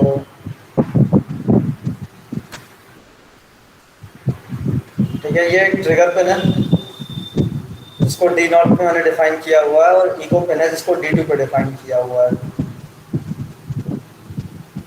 ठीक है। अब ये नोड एग्जीक्यूट मैंने किया था तो D0 से D8 तक उस पे होते हैं, इसलिए ये D0 आपको जब आर्डिनो पे करना होगा तो मैं उसमें करके आपको दिखा दूंगा ये कैसे करना है, ठीक है। ये एक एग्जांपल का प्रोग्राम है सर, ठीक है। ये एक पार्ट हो गया। मोटर कहाँ पे है? D5 पे है, ठीक है। अब वो सेटअप के अंदर आता है। अब सेटअप का मतलब, सेटअप वो सेक्शन होता है जो अपन सिंगल बार डिफाइन करते हैं। सेटअप का सेंस ये है कि मैंने एक बार बता दिया कि एक चीज इस पर्टिकुलर प्रोग्राम के लिए इस नाम के वेरिएबल को, फला नाम के ए नाम के वेरिएबल को एज आउटपुट यूज करना है या एज इनपुट यूज करना है, ये मैं बता देता हूँ सेटअप में। और थ्रू आउट द प्रोग्राम वो इसी फॉर्मेट में यूज होगा, इसके लिए यूज करते हैं सेटअप का ऑप्शन। दूसरा जो पार्ट है वो लूप है। लूप का मतलब आप लोगों को पता है ना? लूप का मतलब है कोई भी चीज जो रिपीटिव साइकिल्स में चलती है। तो ये वो सेक्शन है जो एक बार डिफाइंड होता है सेटअप, और लूप वो सेक्शन है जो बार बार अपनी वैल्यूज चेंज करता रह सकता है और उसी के अंदर रोटेट करता रहता है, ठीक है। अब एक सेक्शन इसमें और है जो आप एक बार प्रोग्राम देखो इसको, ठीक है। इसमें कुछ आपको लॉजिक अभी लगाने की जरूरत नहीं है। कोई सिंटैक्स का ऐसा पार्ट है जो नहीं समझ में आ रहा, देखने में अजीब लग रहा है, तो वो मुझे बताओ।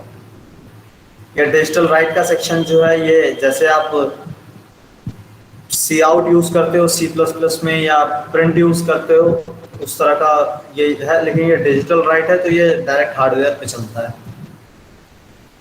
ठीक है। और जो आपको मैं एक सीरियल मॉनिटर के लिए सेक्शन कमांड बता रहा था, कि आप वहाँ पे जो भी टाइप करोगे वो शो करने लगेगा।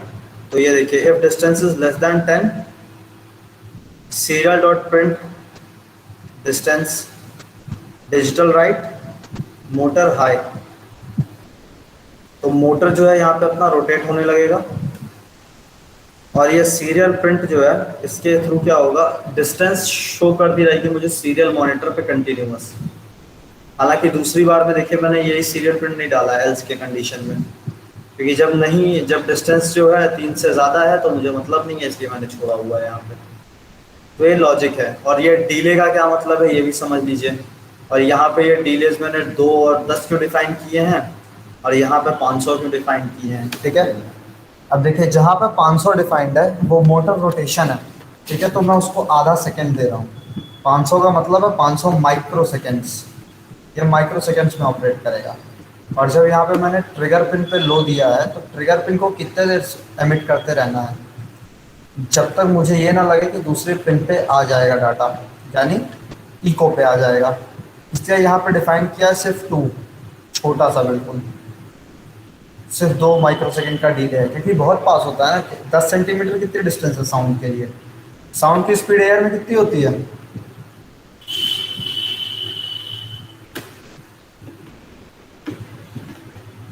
साउंड की स्पीड एयर में कितनी होती है, माइक ऑन करके कोई एक बता दो।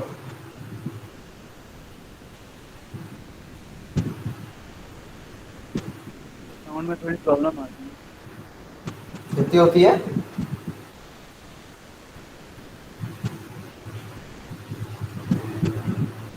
आपकी आवाज़ नहीं आ रही है, आप सिस्टम आप चैट में डाल दो फिर।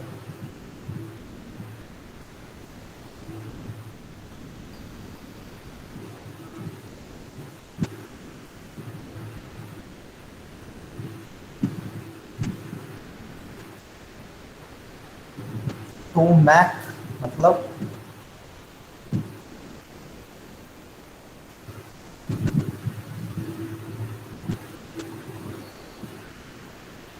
थ्री 43 मीटर पर सेकेंड।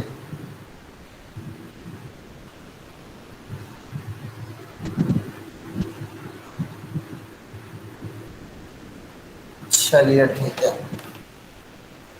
तो अगर कोई चीज़ 343 मीटर पर सेकेंड है तो उसके लिए 10 सेंटीमीटर क्या ही डिस्टेंस है, इसलिए इतना छोटा डीले दिया गया है। क्योंकि 1 सेकेंड का डीले मैं पूरा अगर दे दूंगा तो साउंड लगातार एमिट होता रहेगा और ये लगातार रिसीव करता रहेगा इको पॉइंट, ठीक है, जिसका कोई सेंस एक्चुअली बनेगा नहीं लास्ट में। अब इसमें किसी सेक्शन में आपको कंफ्यूजन है तो आप पूछो।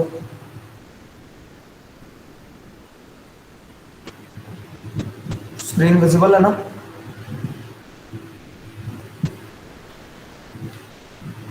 किसी सेक्शन में किसी को कंफ्यूजन है?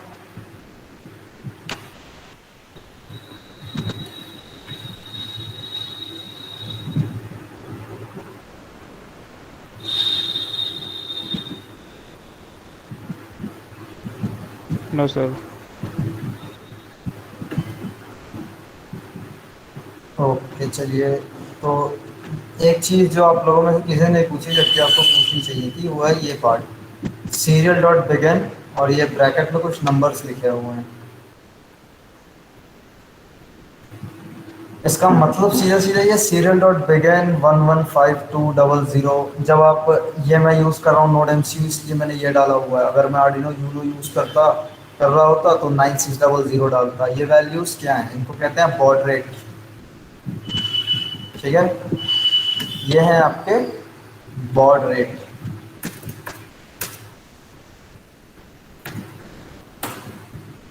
बॉड रेट का मतलब क्या होता है, किसी को पता है तो बता दे।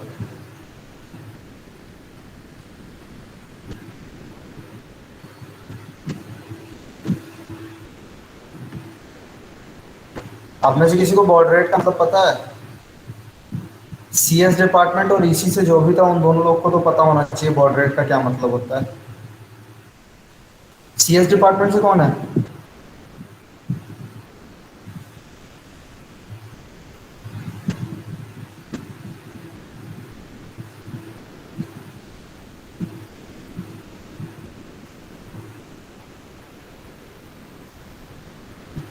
कम्युनिकेशन स्पीड, कह सकते हैं ये भी।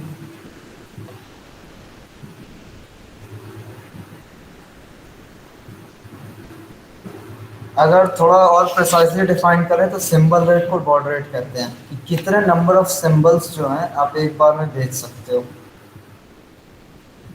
कम्युनिकेशन स्पीड एक ऑल्टरनेटिव टर्म हो सकता है, और एक टर्म ये भी है, ठीक है। लेकिन जो एक्चुअल मतलब है उसका मतलब है कितने सिंबल्स भेजे जा सकते हैं। तो अब यहाँ पर डिफाइंड है कि इतने सिंबल्स भेजे जा सकते हैं और इस स्पीड से आपको चलना है, ये डिफाइंड है वहाँ पर, ठीक है। एक और चीज़ है जो आप लोगों को पूछनी थी, आप लोगों ने पूछी नहीं है, ये फॉर्मूला क्या है। अब 12th सबने की हुई है पहले से, तो इसका मतलब मुझे आप ही बताओगे, आप बता दो एक बार।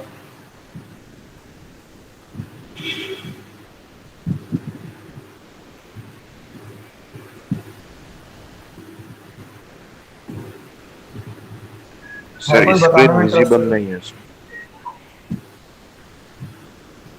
ओके,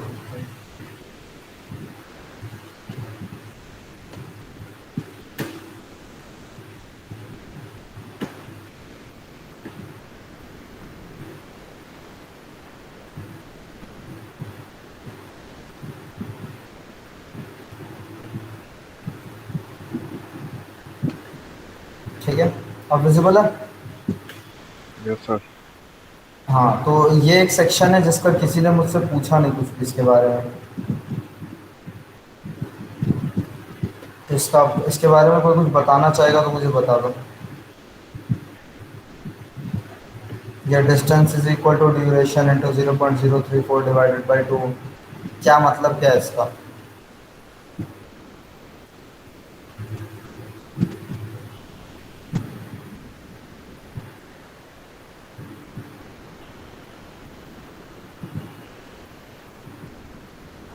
नहीं बता रहा है कोई? अच्छा ठीक है, जो लोग मैकेनिकल से हैं उन्होंने पहले पढ़ा होगा, या वैसे भी 6th 7th के सिलेबस में आता है, सबमरीन। सबमरीन नीचे कैसे नेविगेट करती है, उनको कैसे पता चलता है डेप्थ कितनी है, ये तो सबने पढ़ा हुआ है ना। किसी को याद हो तो बता दो।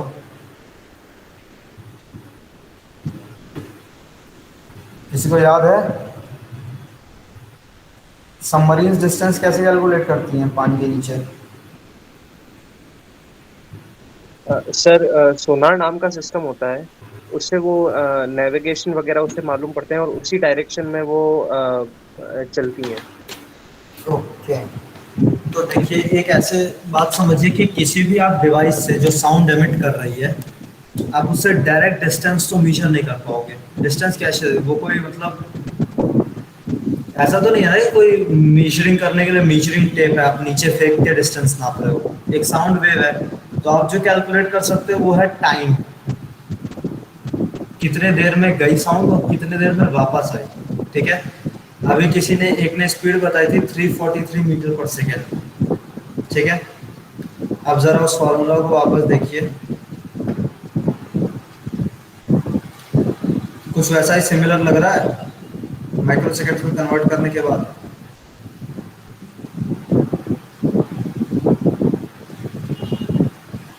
लग रहा है या नहीं?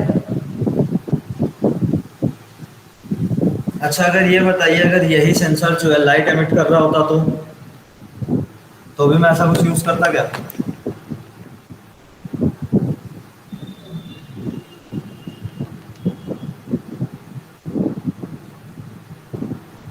लाइट के केस में फॉर्मूला कुछ और होता है, क्योंकि ये स्पीड और ज़्यादा होती है और बहुत ज़्यादा होती है, ठीक है। तो बेसिकली ऐसा कोई सेंसर पैसिव इंफ्रारेड के अलावा नहीं है, इंफ्रारेड लाइट से एमिट करने वाला, ठीक है। अभी तक आप में से किसी को कोई कंफ्यूजन है तो मुझे बता दो, और नहीं है तो फिर मैं एक क्वेश्चन पूछ रहा हूँ, उसका आप मुझे जवाब दोगे।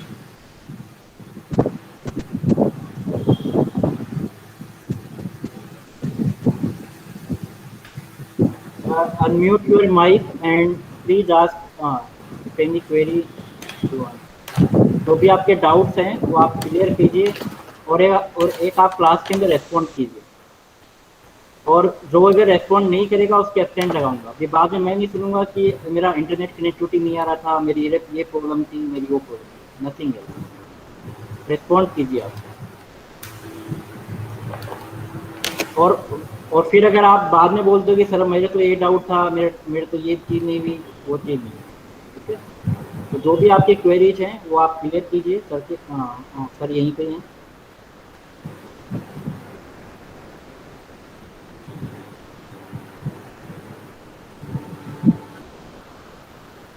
अखिल पुरोहित,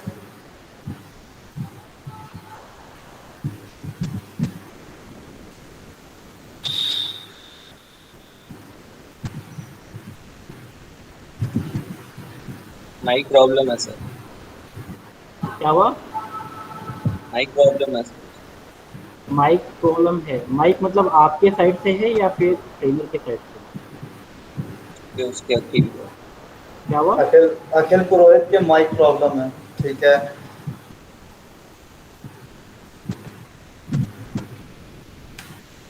तो उसका सॉल्यूशन ये है कि आप अखिल पुरोहित आप एक बार मैसेज में डाल दीजिए, आप अगर प्रेजेंट है तो। हाँ, मैं प्रोग्राम फिर से आपको बता दे रहा हूँ आगे जाके।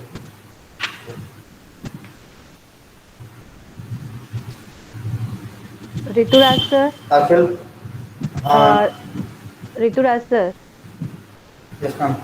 एक काम और कर दीजिएगा, जो प्रोटीएस वाला भी डाउनलोड करना है ना लिंक इनको, वो भी हाँ, बच्चों को चैट बॉक्स में भी शेयर कर दीजिएगा और मुझे व्हाट्सएप पे भी शेयर कर दीजिएगा, ठीक है। ओके, और दूसरा, अभी एक बार एंड ऑफ द टाइम वापस से बच्चों को थ्रू द मोबाइल जो डाउनलोड करना सिखाया है आपने, वापस यस से मैम, एक बार वो और बता दीजिएगा।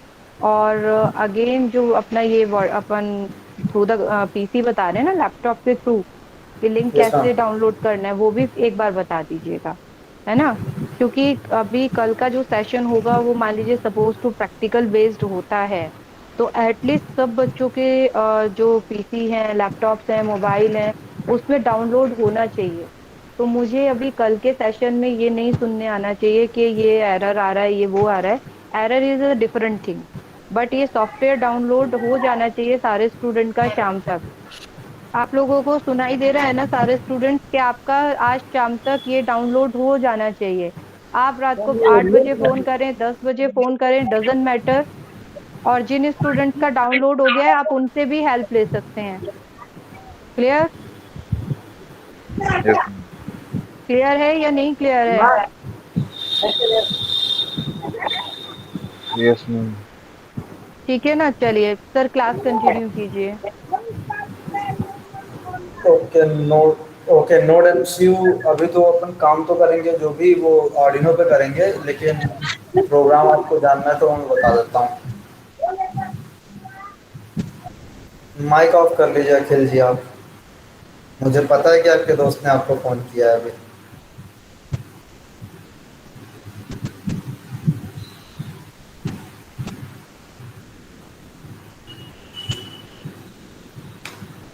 स्क्रीन विजिबल है आपको? Yes sir. Yes. ठीक है, तो प्रोग्राम देखिए, एक यहाँ पे मैंने डिक्लेयर किया है कि कौन सी वैल्यूज़ जो हैं, कौन से वेरिएबल्स इसमें किस टाइप के हैं, ठीक है। ये एक सिंपल सी प्रोग्रामिंग का पार्ट है, ये पार्ट आप सब लोगों को लगभग आता होगा, ठीक है। सेटअप से मैं आपको बताना चालू कर रहा हूँ। सेटअप का मतलब क्या है? सेटअप में जो भी, सेटअप सेक्शन में जो कुछ भी डिफाइन होता है वो one for all for one होता है। मतलब एक बार मैंने अगर सेटअप में कुछ डिफाइन कर दिया तो उस पर्टिकुलर प्रोग्राम के लिए सेटअप नहीं चेंज होता है बार बार अपलोड करने के बाद। सेटअप को आप रोटेट नहीं कर सकते हो। जैसे अगर किसी पिन को मैंने आउटपुट डिक्लेयर कर दिया है तो अचानक से वो आउटपुट इनपुट दोनों नहीं लेने लगेगी, वो आउटपुट का ही काम करेगी। जिस पिन को मैंने इनपुट दिया है वो इनपुट ही लेगा, ठीक है। अब आउटपुट बेसिकली आप किसको डिफाइन करते हो? आउटपुट आप डिफाइन करते हो अलग अलग चीज़ों को। जैसे मोटर्स को डिफाइन करोगे आप, आउटपुट एलईडीज को करोगे, जो आपको रिप्रेजेंट करना है और जहाँ से आपको डाटा चाहिए वो सब कुछ डिफाइन होता है इनपुट फॉर्मेट में। ठीक है, जैसे सेंसर्स हो गए, सेंसर सारे इनपुट में होंगे, पुश बटन्स हो गए, स्विचेस हो गए, ये सारे इनपुट में होंगे, और जितने भी डिवाइसेस हैं जो कुछ वर्क करेंगे वो सारे यूज होंगे आपके आउटपुट सेक्शन में। ठीक है, डिजिटल राइट का सेक्शन है। डिजिटल राइट का सेक्शन इसलिए होता है, ये 0 1 प्रोवाइड करने के लिए। 0 1 प्रोवाइड करने का ये तरीका है। लो का मतलब है 0, हाई का मतलब है 1। ठीक है, अब यहाँ पे ट्रिगर पिन पे मैंने दिया 0 कि कुछ नहीं हो रहा है। ट्रिगर पिन पे इस स्टेटमेंट का यूज किया गया उसको डिफॉल्ट में 0 पे ले आने के लिए। ठीक है, उसके बाद ये दूसरा सेक्शन है trigger pin high.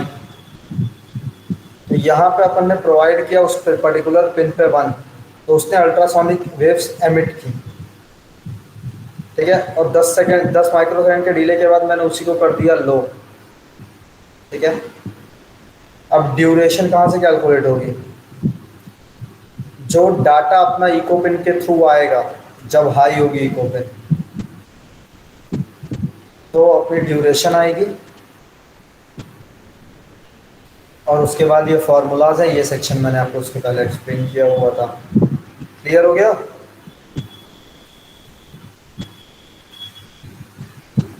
Yes sir. चलिए ठीक है। नोड एमसीयू निखिल मीना जी ने पूछा। नोड एमसीयू देखिए, एक बेसिकली एक प्लेटफॉर्म है, वो भी आर्डिनो की तरह डेवलपमेंट बोर्ड है, जो आईओटी के लिए भी यूज किया जा सकता है। IoT stands for internet of things. ठीक है, आर्डिनो को आप बिना किसी वाईफाई मॉड्यूल के या बिना किसी चीज़ के आप डायरेक्ट इंटरनेट से कनेक्ट नहीं कर सकते हो, जबकि नोड एमसीयू में जो है वाईफाई सिस्टम इनबिल्ट होता है। कौन सा वाईफाई सिस्टम इनबिल्ट होता है उसमें? ESP8266। जब आप मार्केट में लेने जाओगे तो आपको ESP8266 का अलग से वाईफाई मॉड्यूल भी मिलता है, जो आर्डिनो के साथ यूज किया जाता है। और नोड एमसीयू में इनबिल्ट रहता है वो सिस्टम पहले से। ठीक है, कुछ कमियां होती हैं नोड एमसीयू की, जिसकी वजह से आर्डिनो कहीं बहुत सारे प्रोजेक्ट्स में प्रेफर किया जाता है। For example number of pins, memory और स्पीड जो है, और रिलायबल थोड़ा सा कम होता है। कुछ फायदे भी हैं, कुछ नुकसान भी हैं अपने। आ गया समझ में निखिल मीना जी आपको? Yes sir.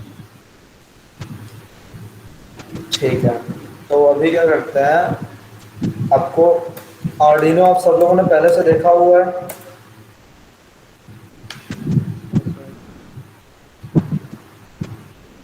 ये बोर्ड ऐसा कुछ दिखता है, ये हार्डवेयर दिखा रहा हूँ मैं आपको। ठीक है, अब ये देखिए दो तरीके के होते हैं। एक जो आपको वर्जन अभी दिख रहा होगा वो है, ये ऊपर एक बड़ी सी चिप लगी हुई है यहाँ पे। ये चिप दिख रही है, ये आईसी दिख रही है आपको? कितने पिन की आईसी है? कितने पिन की आईसी है ये?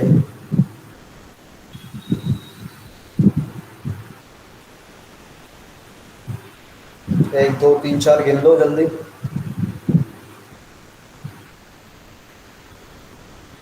नहीं हो रहा तो बताओ, गिन भी नहीं पा रहा तो मैं बता दूं।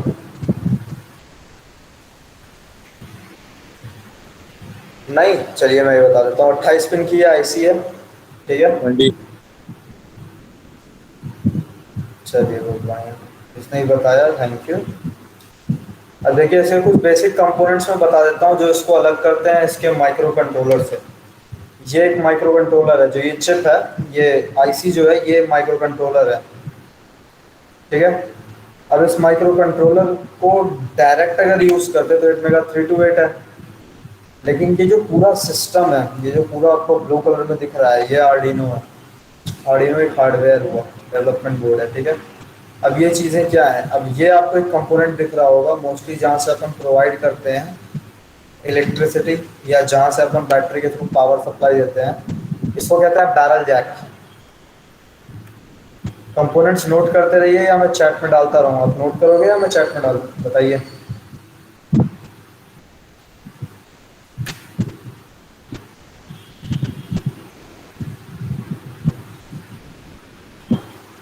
अच्छा, मैं चैट में डालता रहा हूँ।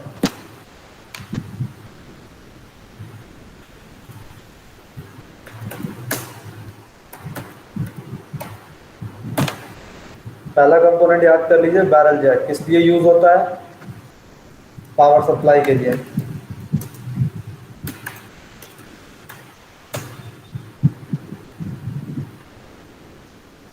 ठीक है, ये जो है आपके पिंस हैं।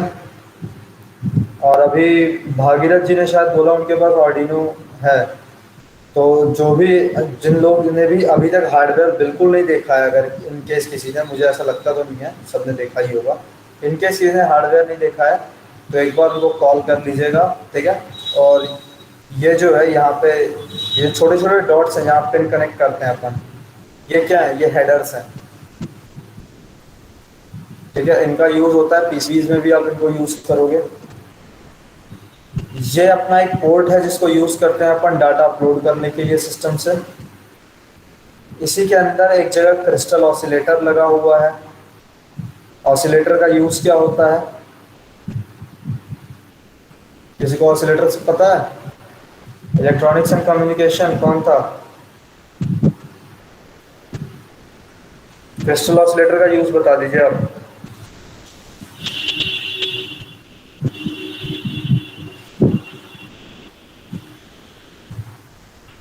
नीलेश कुमार शर्मा जी, आपको पता है ना, बता दीजिए। Yes sir. एक बार आप बता दीजिए क्या यूज होता है ऑसिलेटर का। सर फ्रीक्वेंसी ऑक्सीलेट करता है, वेरिएबल फ्रीक्वेंसी। तो ठीक है, यहाँ पे क्या यूज है, यहाँ क्या काम आ रहा है उसका? सर मे बी कम्युनिकेट करता है।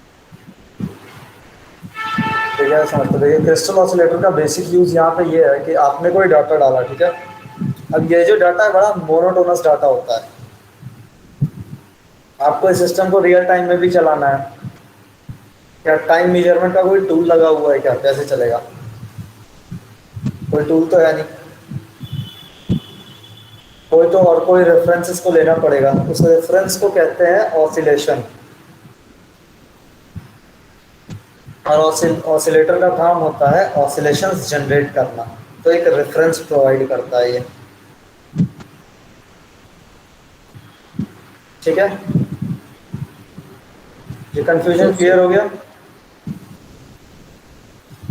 और खुशविंदर वैष्णव जी, आपको मेरे हिसाब से आपको अपने डीपी पे ये किम जोंग उन की तस्वीर नहीं लगानी चाहिए, आप अपनी लगा लो या ब्लैंक कर लो।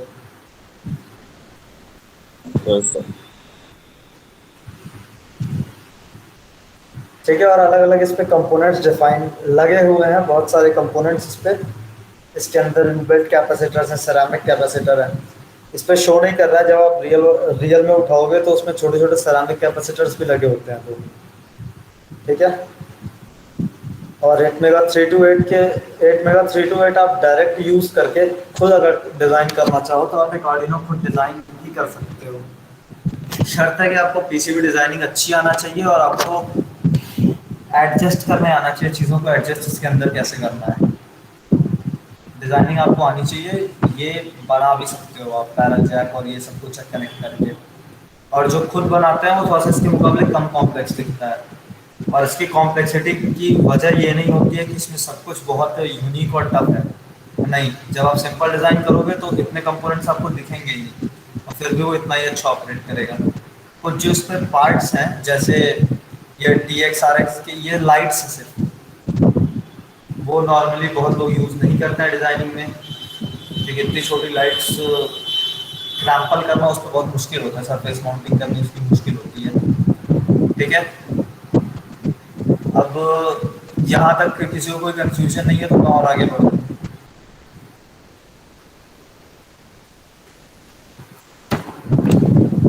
Yes sir. ठीक है, तो उस प्रोग्राम में भी कंफ्यूजन नहीं था भागीरथ जी, प्रोग्राम में जो कंफ्यूजन था क्लियर हो गया? Yes sir. ठीक है, एक दो और एग्जांपल प्रोग्राम आप लोगों को दिखाऊं?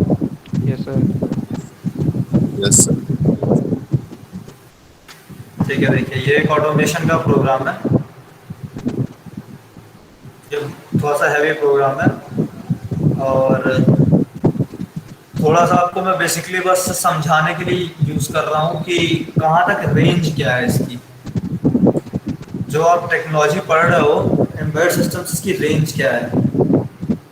ये जो प्रोग्राम है ये आपका बेसिकली होम ऑटोमेशन का प्रोग्राम है वाया गूगल असिस्टेंट। रिलेस के थ्रू 220 वोल्ट ऑपरेट किया गया था। ये उसके लिए यूज़ किया हुआ प्रोग्राम है ये, और इस प्रोग्राम की एक अच्छी खासी लेंथ दिख रही होगी आपको। इस प्रोग्राम में जो जो कंपोनेंट्स यूज़ किए गए हैं या जिस जिस चीज़ की हेल्प ली गई है वो मैं फिर से आपके चैट बॉक्स में डाल दे रहा हूँ।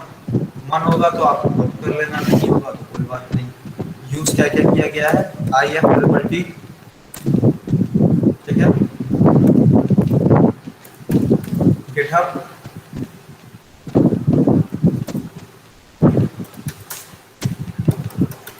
गूगल असिस्टेंट,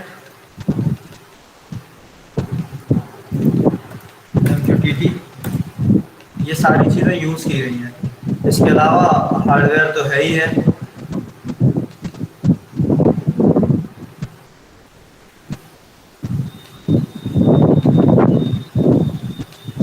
अब अगला सेक्शन जो मैं आपको बता रहा हूँ, एक मैं आपको एम्बेडेड सिस्टम्स का मैंने आज आपको बेसिक एक ओवरऑल बता दिया, ठीक है। दूसरा सेक्शन जो आप लोगों को पढ़ना है वो है PCB डिज़ाइनिंग। PCB डिज़ाइनिंग पढ़नी है ना आप लोग को, तो PCB डिज़ाइनिंग का मैं आपको सिर्फ एक ब्रीफ इंट्रोडक्शन देता हूँ, ठीक है। उसका भी मैं आपको लिंक दे दे रहा हूँ, उसका भी आप सॉफ्टवेयर डाउनलोड करके रख लेंगे अपने पास, ठीक है।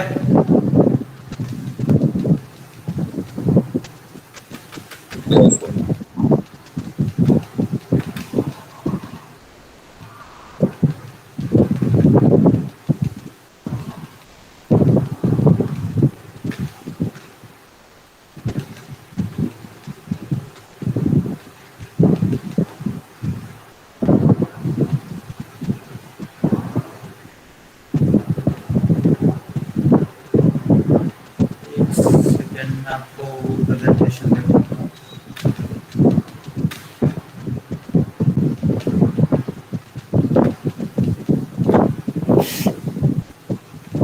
आप में से जिसको कोई कंफ्यूजन अगर हो तो आप उसको नोट कर लो या चैट में डालना चालू करो, मैं इसके बाद डायरेक्ट बताना चालू करूँगा आपको। जो भी आपके कंफ्यूजन होंगे आप एक बार उसको पुट डाउन कर दो।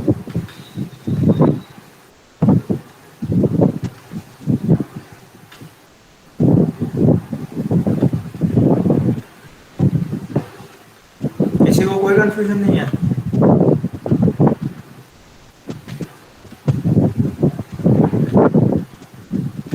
ऋतुराज सर, मैकेनिकल स्टूडेंट से पूछिए एक बार के इन लोगों को कुछ समझ में आया या नहीं आया।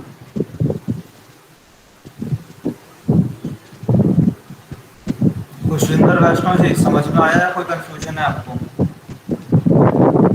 सर आर्डिनो उनो में अपन वाईफाई वगैरह इंस्टॉल कर सकते हैं सर? हाँ, आराम से। उसके लिए आपको अलग से मॉड्यूल यूज़ करना पड़ेगा। एक वाईफाई मॉड्यूल आप लोगे, ठीक है, ESP8266 करके आएगा, उसको आप यूज़ करके इसमें वाईफाई कनेक्ट कर सकते हो और इंटरनेट से भी कनेक्ट कर सकते हो, या आपको वाईफाई से सिर्फ कुछ ऑपरेट करना है। फॉर एग्जांपल जैसे रोबोट कार्स वगैरह होती हैं, उसको आपको वाईफाई के थ्रू कमांड करना है, तो उस यूज़ में भी आ सकता है। Okay sir.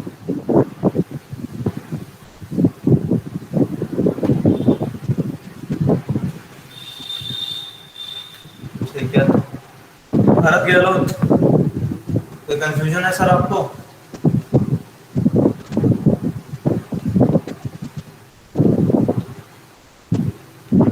चंद्रशेखर,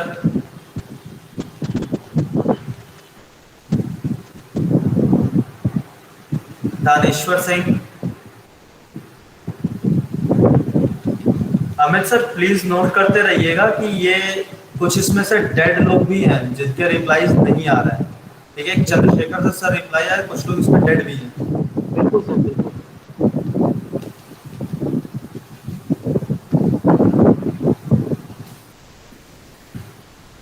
ठीक है, जिसको अगर किसी को कोई कंफ्यूजन नहीं है तो फिर मैं नेक्स्ट स्किप कर रहा हूँ, ठीक है। क्योंकि एक एक नाम लूंगा, बच्चे तो हो नहीं, आप आपको बता दो अगर आपको कंफ्यूजन है।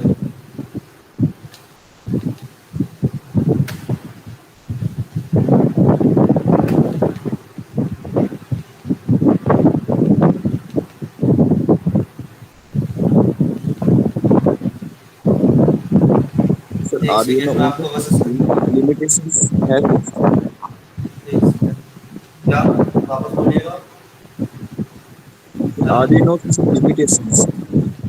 आर्डिनो की लिमिटेशंस बहुत सारी अजीब अजीब लिमिटेशंस हैं जो कोई उम्मीद भी नहीं करेगा। पहली लिमिटेशन ये है कि बहुत हैवी अगर कोई काम है ना, बहुत ज़्यादा हैवी काम है या वोल्टेज बहुत ज़्यादा यूज़ करना है, तो उसके लिए यूज़ करना थोड़ा सा मुश्किल है।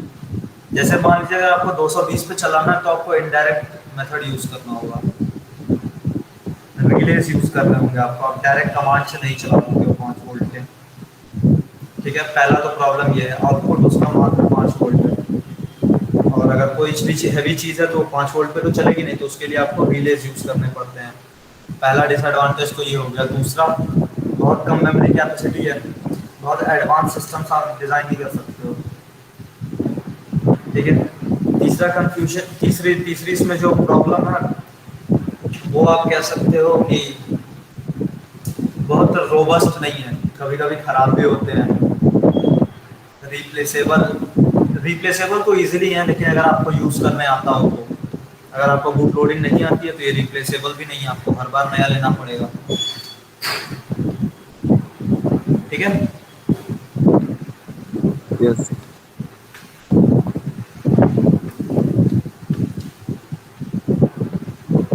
मैं आपको बस स्क्रीन प्रेजेंट कर रहा हूँ।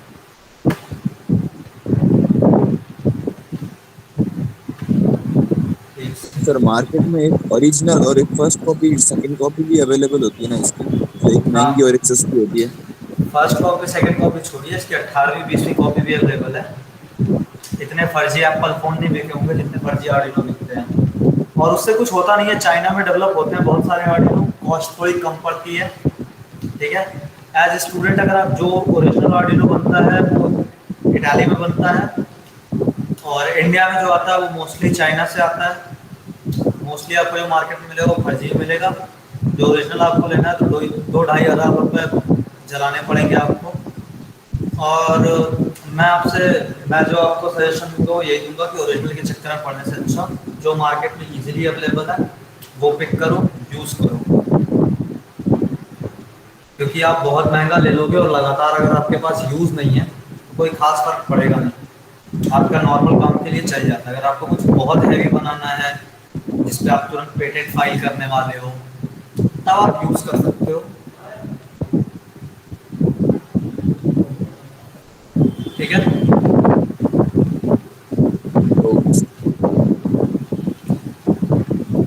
अब स्क्रीन विजिबल है आपको?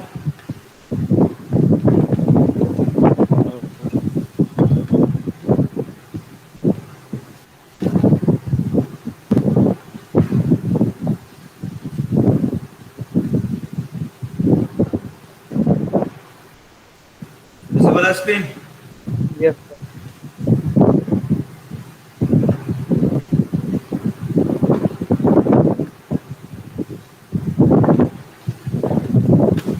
तो अभी थोड़ा सा पीसीबी के बारे में हम जान लेते हैं। इसके लिए भी जो सॉफ्टवेयर अपन जो यूज़ करेंगे उस सॉफ्टवेयर का नाम है डिम्प्रेस। उसका भी लिंक मैं आपको भी दे देता हूँ। यहाँ से चालू करते हैं।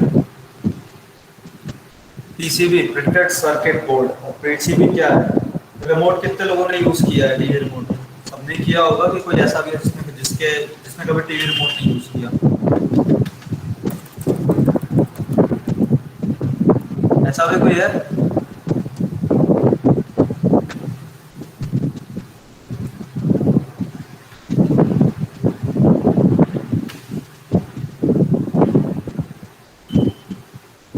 नहीं है, चलिए ठीक है।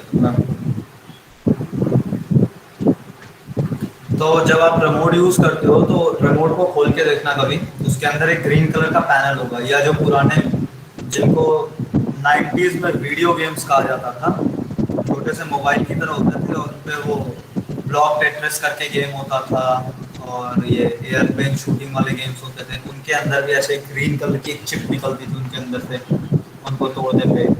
या वो जो छोटे बच्चों के लिए फ़ोन्स आते हैं जिनमें पिंक कलर का होता है, गाने बजते रहते हैं अलग अलग, उनको जब खोलेंगे तो उनके अंदर से भी ग्रीन चिप्स आएंगी। तो ये ग्रीन चिप्स किस चीज़ की हैं? ये ग्रीन चिप्स एक्चुअली पीसीबी है, इन्हीं को पीसीबी कहते हैं।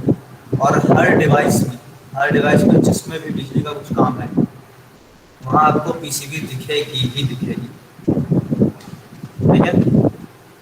Introduction to PCB, printed circuit board, non-conductive substrate that mechanically supports and electrically connects the electronic components using black pad circle features based on laminated copper sheet। अंग्रेजी समझ में आती है, अच्छी बात है। नहीं आती है, दूसरा ऑप्शन आपको मैं बता दे रहा हूँ। दूसरा ऑप्शन ये, दूसरा तरीका ऐसे समझ लीजिए कि एक कॉपर की प्लेट ली हमने, ठीक है, उसके ऊपर एक लेयरिंग है SiO2 की, ठीक है।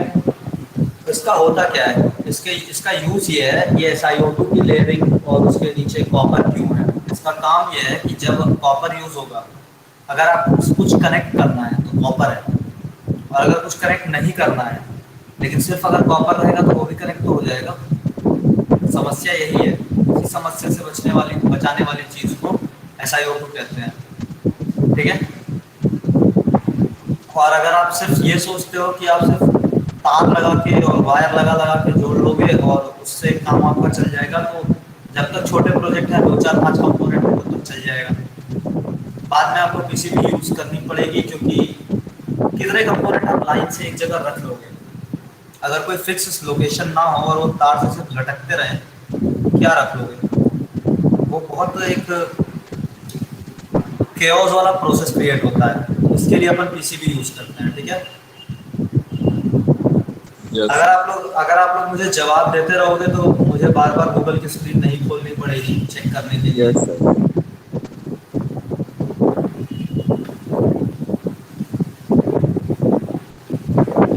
PCB populated with electronic component called printed circuit board assembly। अब एक प्रोसीजर होता है, वो प्रोसीजर आपको इसी पीपीटी में आएगा। आप बोलिएगा तो ये पीपीटी में आपको फॉरवर्ड भी करवा दूंगा। ठीक है। हिस्ट्री देख लीजिए, इंजीनियर्स बहुत इंटरेस्टेड होते नहीं है हिस्ट्री में, लेकिन फिर भी एक बार देख लीजिए। ऑस्ट्रेलियन इंजीनियर पॉल आइजर ने पहली बार ये डेवलप किया था।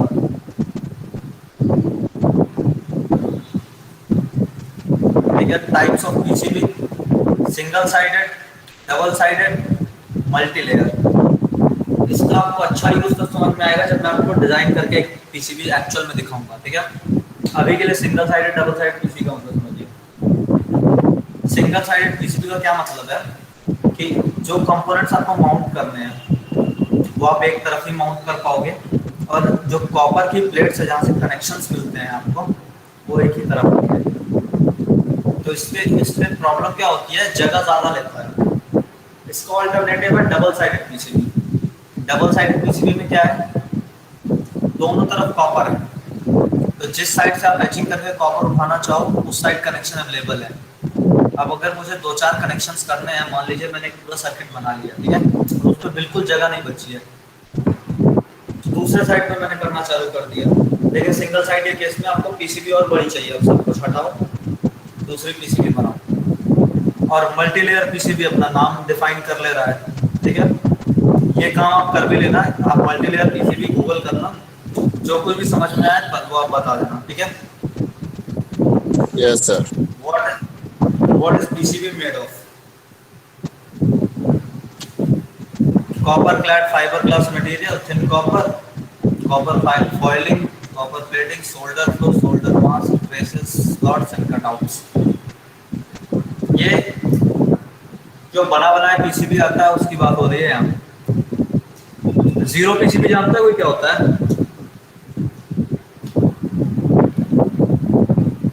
ये सवाल रह गया था।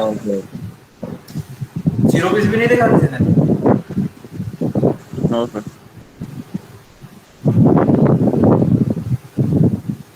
कॉलेज में जो आपने प्रोजेक्ट्स देखे होंगे इलेक्ट्रॉनिक्स डिपार्टमेंट में या इलेक्ट्रिकल डिपार्टमेंट, इलेक्ट्रिकल से कौन कौन है? Yes, sir. इलेक्ट्रिकल से आप लोग शायद बहुत लोग थे ना?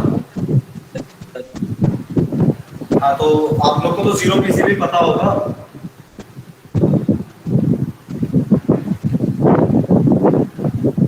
इलेक्ट्रिकल डिपार्टमेंट से जो है वो जीरो पीसीबी पता है कोई? क्लियर आ रही है समझ? Hello, am I audible? Yes, sir. Nilesh Mukesh Kumar Sharma ji, आप एक बार अपने एंड से चेक करिए, आपके एंड से शायद प्रॉब्लम है, क्योंकि बाकी लोग को मैं अभी ऑडिबल हूँ।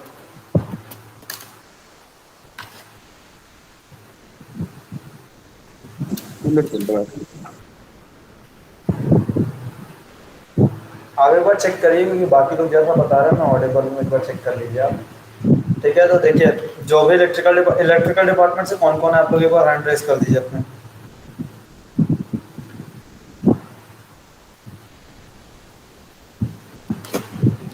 ओके, इसका सॉल्यूशन मैं कर देता हूँ।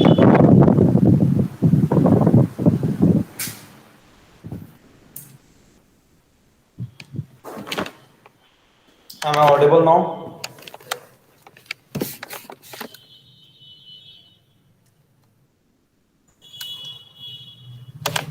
अब इलेक्ट्रिकल डिपार्टमेंट से जितने लोग हैं अपने हैंड रेस कर दो एक बार, क्योंकि पीसीबी आपको पता होनी चाहिए।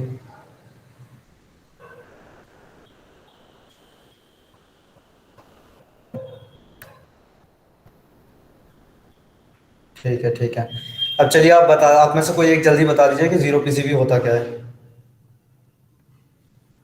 सर ये एक नॉर्मल प्लेट होती है जिस भागीरथ जो जी कि को छोड़ के, कॉपर ये और दो लोग छोड़ के बताएंगे, ये दो लोग नहीं बताएंगे।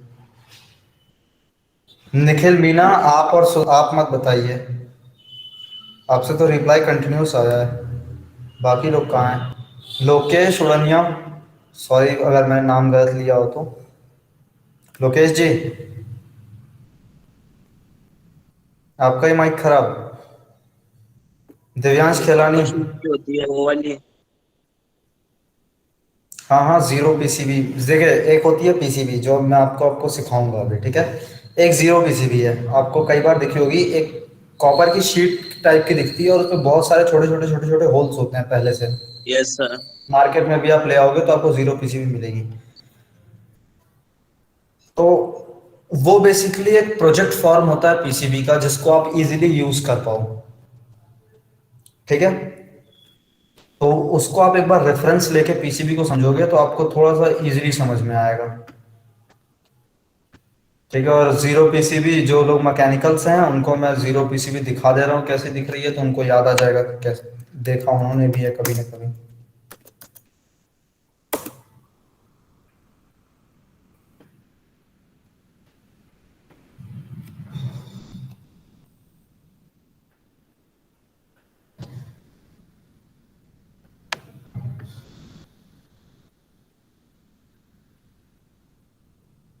देखा है सबने ये मैकेनिकल डिपार्टमेंट?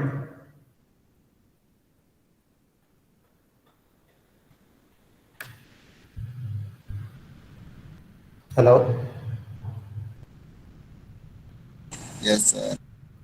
ये सबने पहले से देखा हुआ है पीसीबी, जो इमेज आपको दिखाई जा रही है? Yes sir. चलिए ठीक है।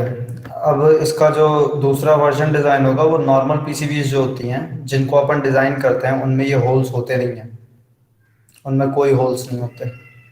और इसको अगर आपको कनेक्ट करना है तो आपको लगातार, मतलब अगर इस कॉर्नर से उस कॉर्नर तक कनेक्ट करना है तो उतनी दूर आपको सोल्डरिंग करनी पड़ेगी। पीसीबीज के खेल केस में ऐसा कुछ नहीं होता है, आप ऐसे ही छोड़ दो लगा के, ट्रैक्स बने होते हैं, वो ट्रैक्स ले जाते हैं वहां तक। तो ठीक है, ट्रैक सारे स्टडी करने पड़ते हैं। ट्रैक्स आपको डिजाइन करने होंगे, ट्रैक सिस्टम के थ्रू डिजाइन होते हैं। ग्लॉसी ग्लॉसी पेपर जानते हैं, जिससे फोटोज, जो फोटोज के लिए यूज होता है, पासपोर्ट साइज फोटो निकलवाते होगे आप यस ग्लॉसी पेपर पे। हाँ, तो उस ग्लॉसी पेपर के यूज से अपन पीसीबी बना लेते हैं। अरे पीसीबी और ग्लॉसी सर। पेपर के यूज से अपन ट्रैक्स बनाते हैं। ठीक है, अब ये देख लीजिए थ्रू होल टेक्नोलॉजी क्या है। ये सारी रीडिंग करने की चीजें हैं।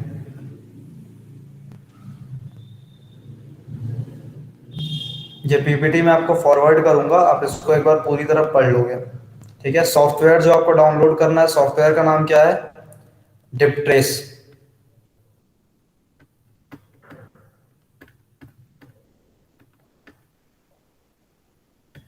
मैं सॉफ्टवेयर और सॉफ्टवेयर का लिंक दोनों, मैं सॉफ्टवेयर का नाम और लिंक दोनों डाल दे रहा हूँ चैट में आपके। आप कल ये सॉफ्टवेयर सारे लोग डाउनलोड कर लोगे।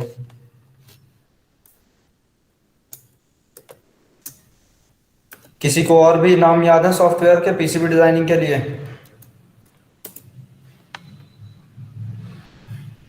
प्रोटियस पर कर सकते हैं, पर नॉर्मली जो यूज होता है हर चीज के लिए एक सॉफ्टवेयर डिफाइंड है। यूज करेंगे आप अगर तो ज्यादा मजा आएगा। जो मोस्टली यूज होता है वो ईगल पीसीबी यूज होता है, ठीक है। अभी मैं जो सिखाऊंगा वो ड्रिप ट्रेस पे सिखाऊंगा, इसलिए क्योंकि थोड़ा सा बेटर है, इजी टू अंडरस्टैंड है, और बहुत जगह कूदना नहीं पड़ता है, 3D व्यू अवेलेबल है, ये सारी चीज़ें अवेलेबल है, इसलिए पीसीबी विजार्ड भी है, ठीक है। तो अब मैं आपको वो भी दिखा दे रहा हूँ कहाँ आपको डिप ट्रेस मिलेगा और लिंक वगैरह कैसे है। स्क्रीन विजिबल तो होगी, स्क्रीन विजिबल है या नहीं? स्क्रीन प्रेजेंट कर रहा हूँ आप लोग को।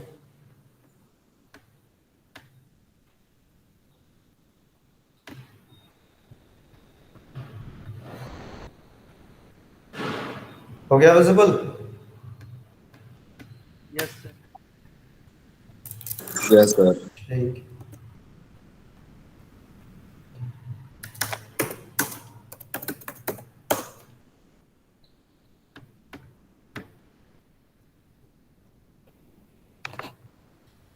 ठीक है, ये दिख गया आपको, ये डिप ट्रेस है। अब इसी में जब आप नीचे जाओगे तो ये डाउनलोड का ऑप्शन आ गया, क्या क्या अवेलेबल है? ट्रायल अवेलेबल है, फ्रीवेयर अवेलेबल है, और मैक के लिए अवेलेबल है जो यूज कर सकते हो। अब पीसीबी डिजाइनिंग का मैं कोई आपको शायद ही वर्जन में बता पाऊँ जो प्ले स्टोर वगैरह पे अवेलेबल हो, सिस्टम पे आप काम करो बेटर होता है। मोबाइल से कोई भी प्रोफेशनल काम नहीं होता है। मोबाइल बेसिकली बहुत अच्छी डिवाइस हो सकती है, पर प्रोफेशनल काम फोन से नहीं होते हैं, ठीक है। फ्रीवेयर है ये, आप यहाँ से डाउनलोड कर सकते हो। 32 बिट, 64 बिट, जिस टाइप का आपका फॉर्मेट होगा। लिंक मैं आपको दे दे रहा हूँ।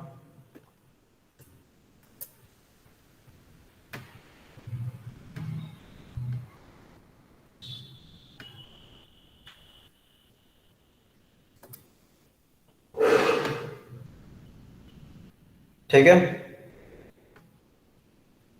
तो कितने लोग का ये कल डाउनलोड हो जाएगा और कितने लोग कल सिस्टम पे बैठ लेंगे, ये बताइए आप। Yes sir.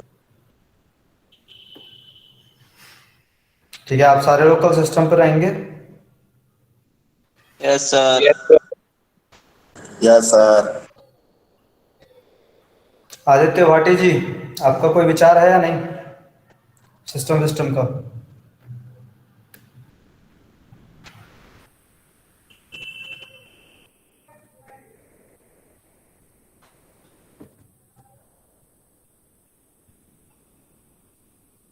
तो आप कल सिस्टम पे रहेंगे? Yes sir. Yes sir. Yes sir. हाँ, ठीक है। बाकी सब जो सिस्टम पे कल भी नहीं रह पाएगा वो पहले बता दो। कोई ऐसा जो सिस्टम पे नहीं रह पाएगा कल भी, या लैपटॉप जुगाड़ ही नहीं कर सकता कहीं से, तो बता दो एक बार। आप आखिर पुरोहित जी, हेलो? Yes sir. अब वो तो उसका तो कोई इलाज नहीं है, इलेक्ट्रिसिटी का तो क्या ही इलाज है इंडिया में। आप लोग हाथ नीचे कर लीजिए, जो लोग कल भी सिस्टम पे नहीं आ पाएंगे सिर्फ वो लोग हैंड रेज कर लें। ये वही लोग हैं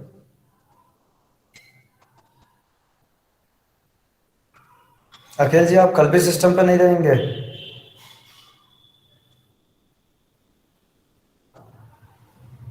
तो ठीक है, आप लोग के लिए मैंने एक सॉल्यूशन दिया है प्ले स्टोर का, आर्डिनो ड्रॉइड करके एक मिल जाएगा पीसीबी का। इन केस अगर कोई सॉल्यूशन मिलता है, हालांकि उम्मीद बहुत ज़्यादा नहीं है, अगर मिलता है तो वो लिंक मैं आपको भिजवा दूंगा आपके ग्रुप में।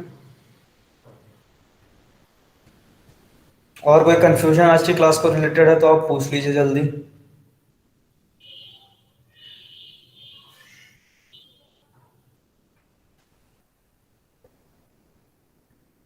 No sir.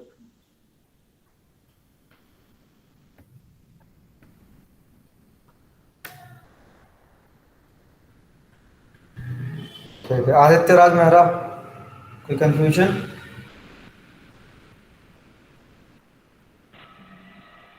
Aditya Sharma, yes. No sir.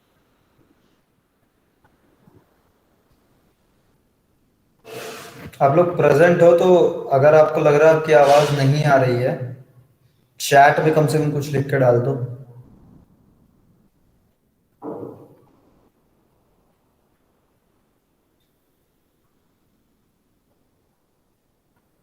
ठीक है। अपेक्षा,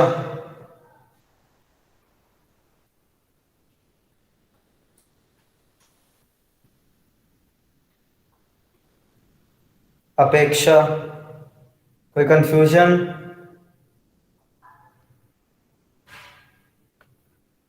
बताइए। अच्छा ठीक है।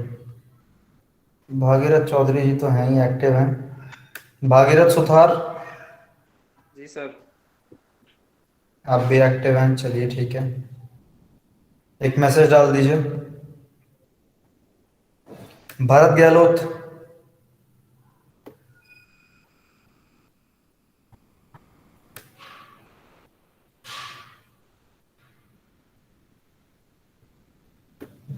रुद्र ओझा,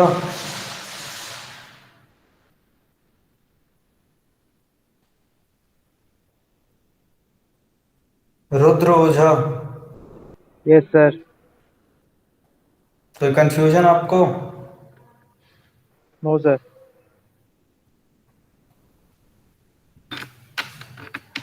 हेलो, चैट में डाल दीजिए, कोई कंफ्यूजन नहीं है आपको तो। ठीक है, तो यहाँ से मैं ये मान के चल रहा हूँ कि आपको अभी तक का सारा समझ में आ चुका है। ठीक है, सॉफ्टवेयर के लिंक्स मैंने आपको भेज दिए हैं। प्रोटियस का मैं आपको लिंक मैम से भिजवा दूंगा, वो आपको मेरी गूगल ड्राइव से डाउनलोड करना पड़ेगा, क्योंकि अगर ऐसे आप डाउनलोड करने जाओगे तो उसकी कॉस्ट पे करनी पड़ सकती है और झंझट बहुत ज़्यादा होगी आपको। इसलिए मैं गूगल ड्राइव पे अपलोड करके आपको लिंक दे दूंगा। ठीक है, यस सर। Okay sir. मैं ये मान के चल रहा हूँ कि सबके कन्फ्यूजन क्लियर हैं।